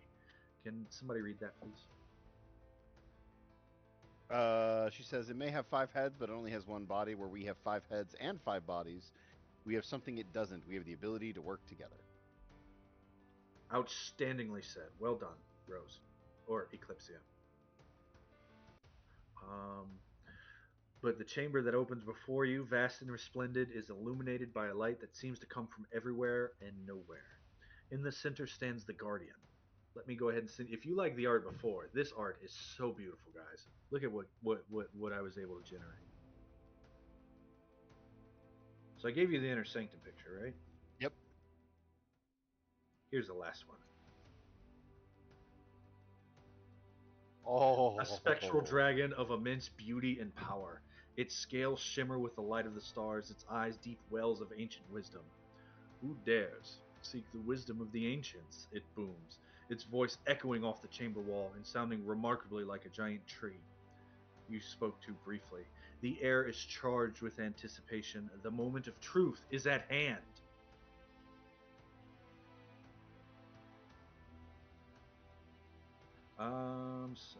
Magnificent presence materializes, spectral dragon. Its form shimmers with the light of the cosmos. Its scales are iridescent, shifting colors like the night sky filled with galaxies. Its eyes, vast and profound, hold the weight of eons, reflecting the wisdom of ages past.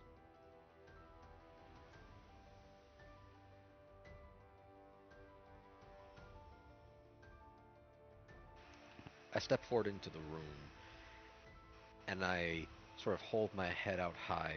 And this time, before I was insistent on leading, I sort of stop myself halfway through and I look at my other siblings, other hatchmates. And as I stand there, I sort of beckon them with my wing to come alongside me as I approach this large, encompassing draconic figure. Oh, character growth. I love it. Yeah, It I can't. repeats. Yeah, Canthus Okay. gleefully. Sorry. Seeks the wisdom of the ancient. And as it speaks, the chamber seems to pulse with life and light with every word. Oak tries to mimic the scales, Okay. but You because get it's pretty so close. You get pretty close. yeah, but then everything just goes black, and you see in Draconic 404 error. Oh no! Oh no! He blew scale. Missing number, missing number. Quick, reboot him! Reboot Brought, him! brought to you not by recognized. Microsoft. I see what you did there. Rysug But will- Acanthus, you said you were stepping forward? Acanthus was going to with Balor kind of flagging him forward. Acanthus is gonna kind of bound up and kind of do the bro like shoulder tap thing next to Balor, but he's not going past Balor. He's staying next to Balor. Rysug will, in line, step up. He'll stand tall, but his head will nod forward in kind of a reverence, and kind of like usher his other siblings, like taking Balor's lead on that of encouraging everyone to stand together. Its gaze sort of falls on each of you in turn, its eyes piercing through you. But very easy to read. It's compassionate and kind towards you, as if it were assessing your very soul. The moment stretches, and if hours or days pass, you're unable to tell. But here, in this sacred space, the air filled with a soft hum reverberating off of your bones from this creature. It once again, a third time, asks. This time, its eyes kind and quiet. Who dares seek the wisdom of the ancients? We hatchlings, hatchmates, brothers, sisters, we seek the wisdom of Drakasot. We find ourselves unable to grow. Mighty as we are, in our efforts to protect our own, we have found ourselves at a loss of what to do next. How to help ourselves. It looks profoundly sad when you speak this. It says, what you seek is the wisdom of the ancients. But such knowledge cannot be freely given. It must be earned and proven through the essence of what you carry. Its eyes, almost like twin galaxies, look into you, and there's a pause, this moment of silence that stretches before it begins to speak again. Oh no, my headphone's dying. Doesn't say that.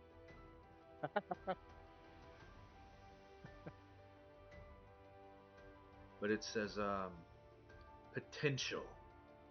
That which is boundless and limitless, unshaped, untamed. That is what you must present to me to unlock the secrets you seek. Potential. Its voice almost a whisper. The spark within the flame, the seed within the soil, the promise of what is yet to come. Show me this, and the path to your answers will be revealed.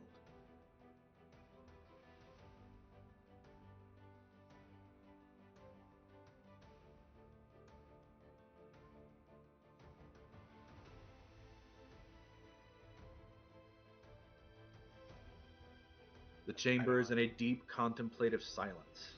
Oh, go ahead. Oh, I look at myself and like, I don't understand. Does he want my Peryton skull? Ha ha ha! It says, think deeply. Its tone encouraging and firm. The answer lies not in what you have done, but elsewhere. Then, and only then, will you find the knowledge you seek about the curse of Hexia Amphisbaena.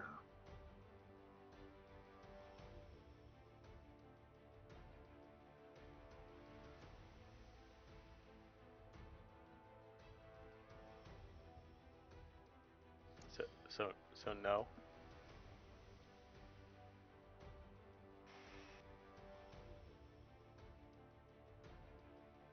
No, I don't believe it wants that. It's different. Good. I didn't want to give it up. Do we feel like he's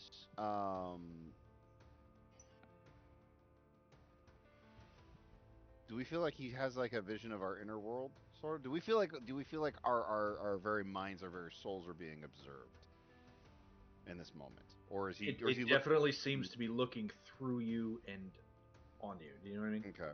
Yeah, I'm just trying to understand if he's asking for something tangible or if he's asking for something more metaphysical. Um which I he's think what it wants is for us to like reach deep down into our ancient knowledges that we have to pull out something that we can.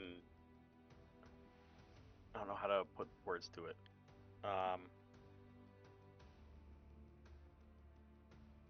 a two-headed dragon is a dragon that can argue with itself, that's divided, that doesn't have a unified purpose. So I'll take a shot in the dark.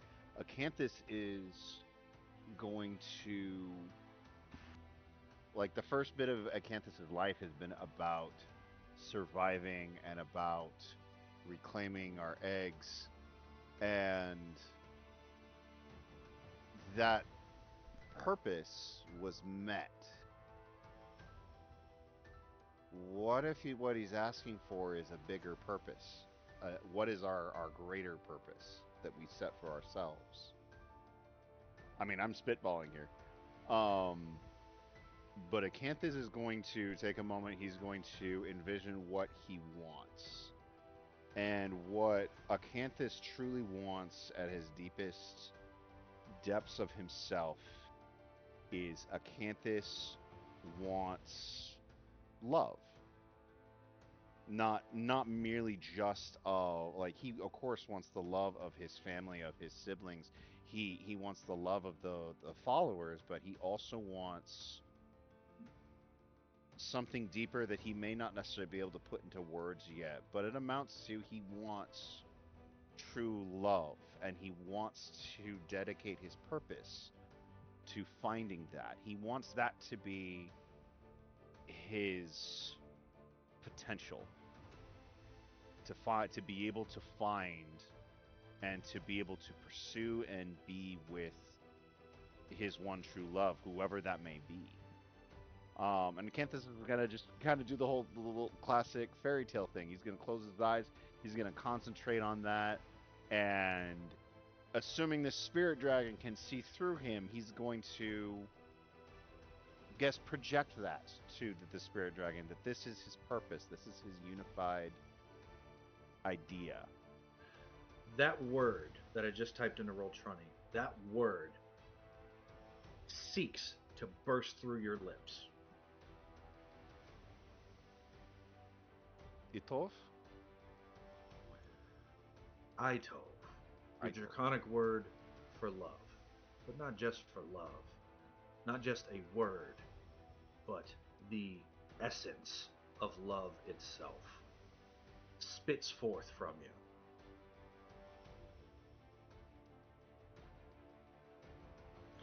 The spectral dragon looks and nods in your direction, and you feel like you've achieved whatever it was looking for you.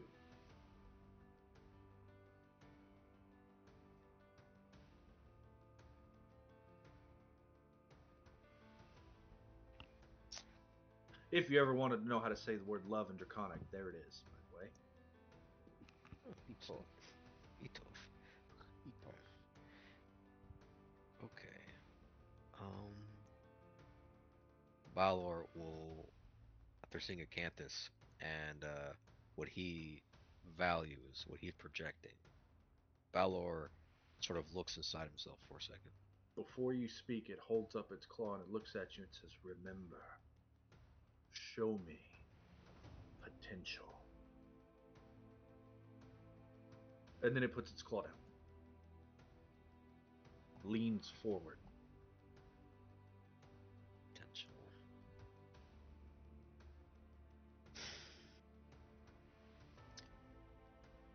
Whatever I was seeking originally was small in scope. What I wanted before was to be acknowledged and to be given greater reputation than those of my kith.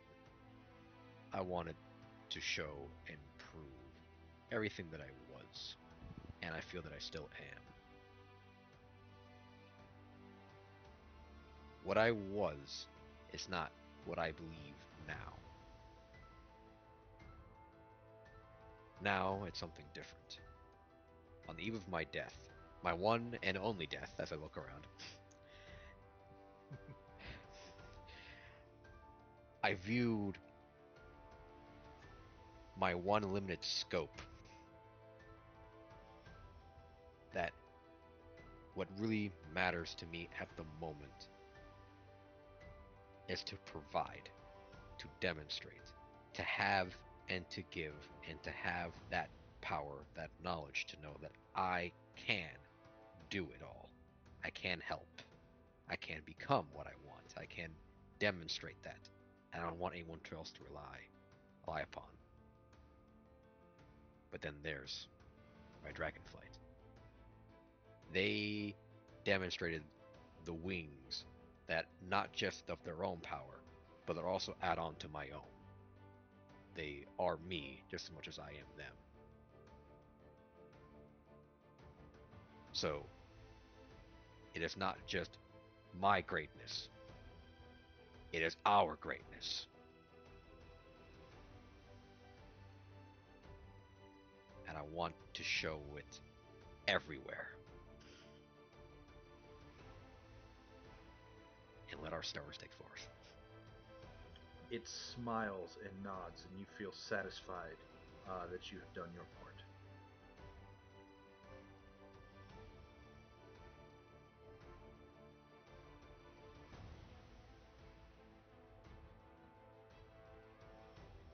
Its gaze falls onto the next one of you that steps forward.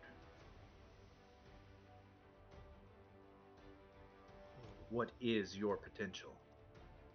Orysug thinks.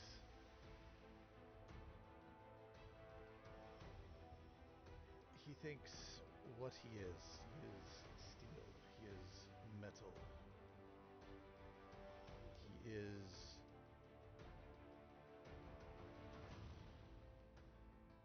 what the humans use to destroy. He is what they use to protect. He is those things. But what he feels most is protection. feels the bond to his flight. He must protect them in any way. Is it shielding them from a mighty blow, or is it protecting them from themselves? Is it tempering the lust for power that Balar shows? Is it reining in the free, overbearingly free spirit that is Acanthus to help him to slow and to think? Is it to stand shoulder to shoulder when you can see it? Skog Doden. Is it to ensure that Skog can hunt? Is it to help Eclipsia gain her knowledge and her power by being there? By forming a wall in front of her so that she can do her thing from above? Is it protecting the humans from dangers themselves? Is it being that powerful being that will be there, steadfast, unyielding, like the earth he feels a draw to?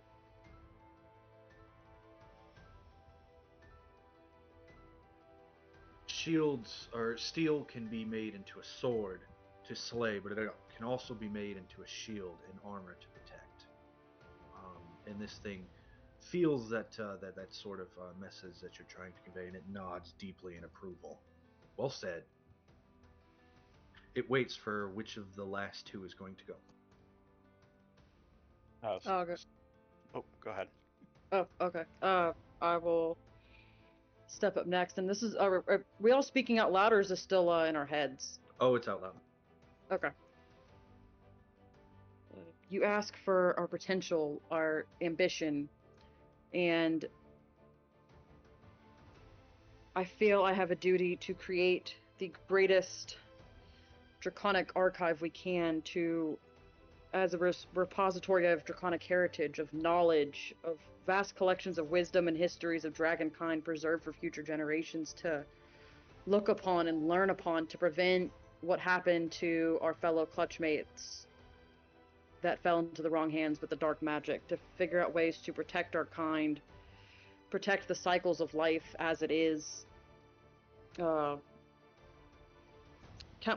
filled with countless chambers and halls of different knowledges, magic, lore, genealogies, tales, everything that would aid us into keeping the cycle and the balance of life and death as it should be, and not corrupted by dark magic, and not used in the wrong hands. Guarded by our kind, those of us who live long enough to see civilizations and cities fall and rebuild and fall and rebuild. Those of us who have a greater view and expanse to see what the other short-lived races cannot.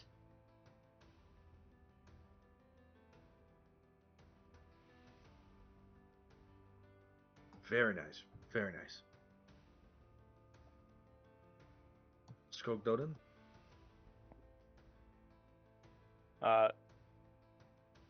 Gog will finally step up. I just want to hunt. I want to hunt. I want to stalk. I want to eat the flesh and blood of new prey. I want to be the best hunter. No. The hunter.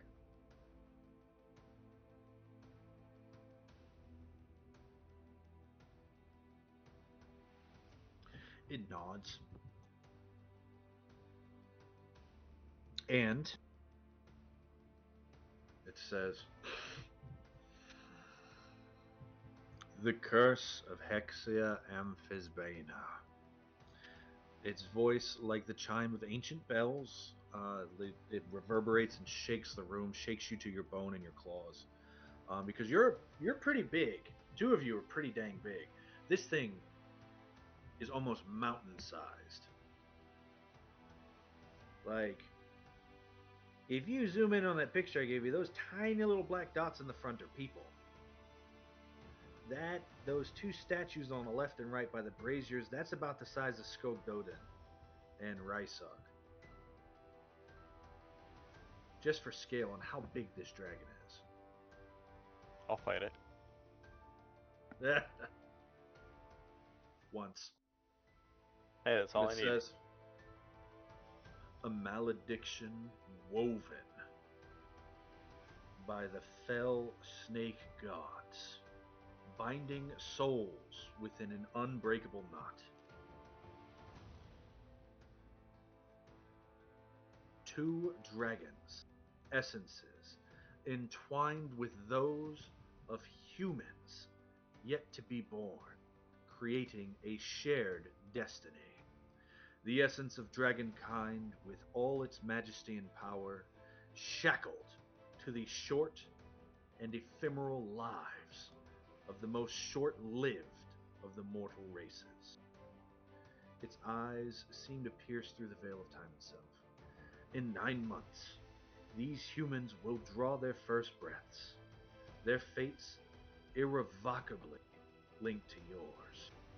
Your greatest strength, your longevity, now becomes your greatest vulnerability. As they perish, so shall you. Such is the cruel design of the snake gods Amphisbaena.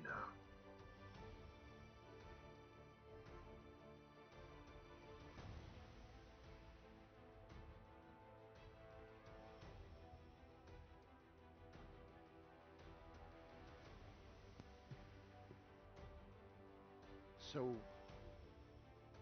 we're not growing because our growth is going to be connected to mortals that have not yet been born.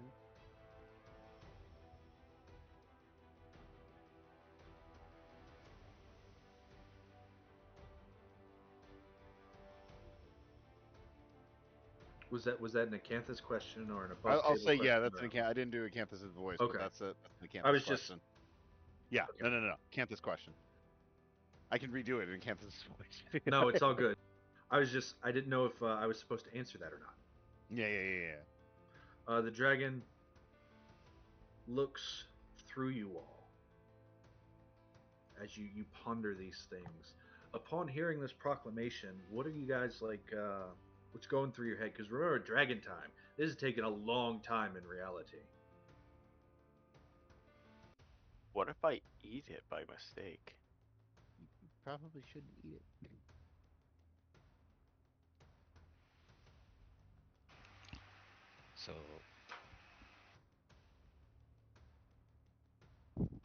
So we shall remain for what we are,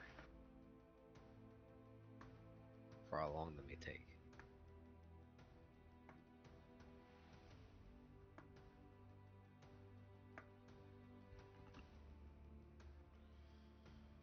This is gonna sound like a joke, but this is legit what Acanthus would think. So, there's gonna be a mortal who's gonna be linked to me? I'm gonna have a new best friend for the rest of my life? Because then you're both gonna die. Yeah, that's what Acanthus is gonna think. Acanthus, the actual length of a human lifespan, Acanthus hasn't registered yet. But Acanthus, all Acanthus hears is, I have a new best friend for the rest of my life.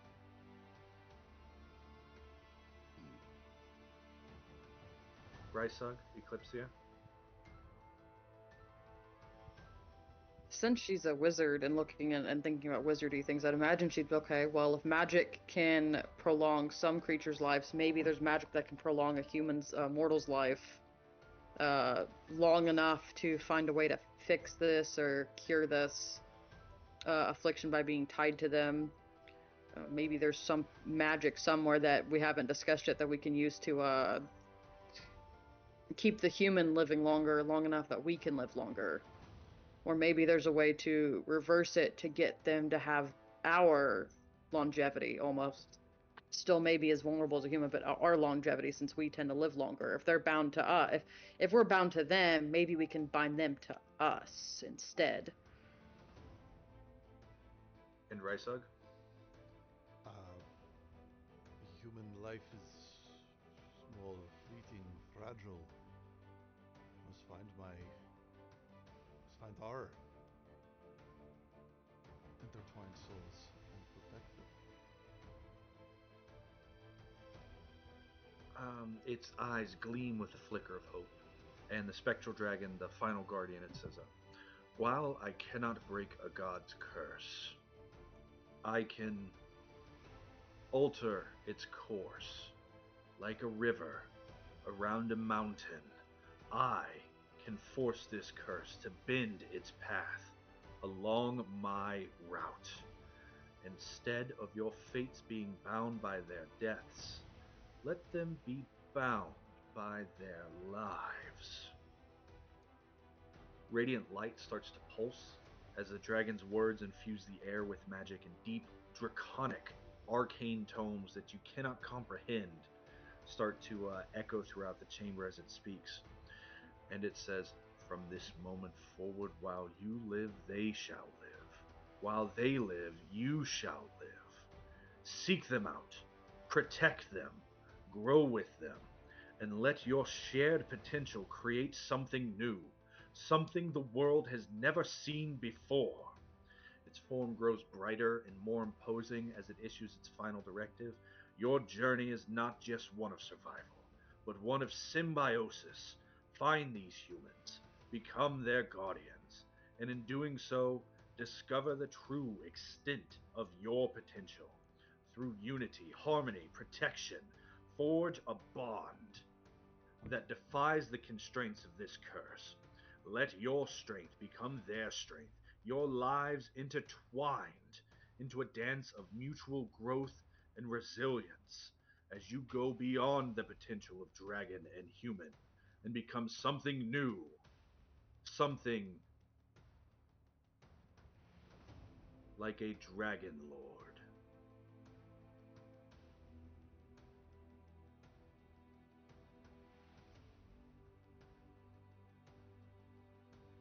Did anybody else get chills? Because I did. As the Third dragon's title words feature. settle into the minds of the wormlings, the chamber seems to hum with a newfound energy. The statues of the dragon warriors you see have lined behind you and bow there in silent approval, the stone forms almost seeming to come to life with a promise of your future. Go forth, says the guardian, its voice echoing with finality and hope. Embrace this challenge and let the world witness the power of your combined destinies. The path will be fraught with peril, but together you shall overcome, become something more than what the world expects, become legendary. With these final words, the dragon slowly dissipates, its light merging with the glow of the chamber, with a new mission etched on your very souls. 5 final words echo: Phobos, Hurath, Arcleander, Neradagon, Arisanios. And with that, the Dragon Guardian fades away.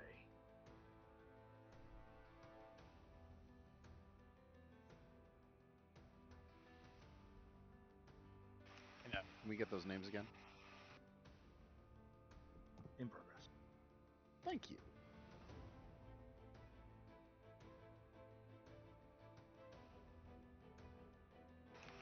Well, this is our fate. To become a Dragon Lord. And now, to look to the rest of my hatchling friends, or my siblings rather. Each of our lives is now entwined with that mortal being. I wonder how long it will take for us to meet them. And I do hope mine is as evangelical as my mind is perpetuating my imagination. You feel the strength of words come before you. I cannot possess you, for you belong to yourself. I cannot command you, for you are a free creature. We shall serve each other in the ways we both require. We will increase our wealth by righteous means. We will achieve happiness and harmony through knowledge. We will aid those of our blood to achieve their great destinies. We will avenge those of our blood who have been done great harm. I am blood of your blood, bone of your bone, forever. For we, oath sworn, are Dragon Lord.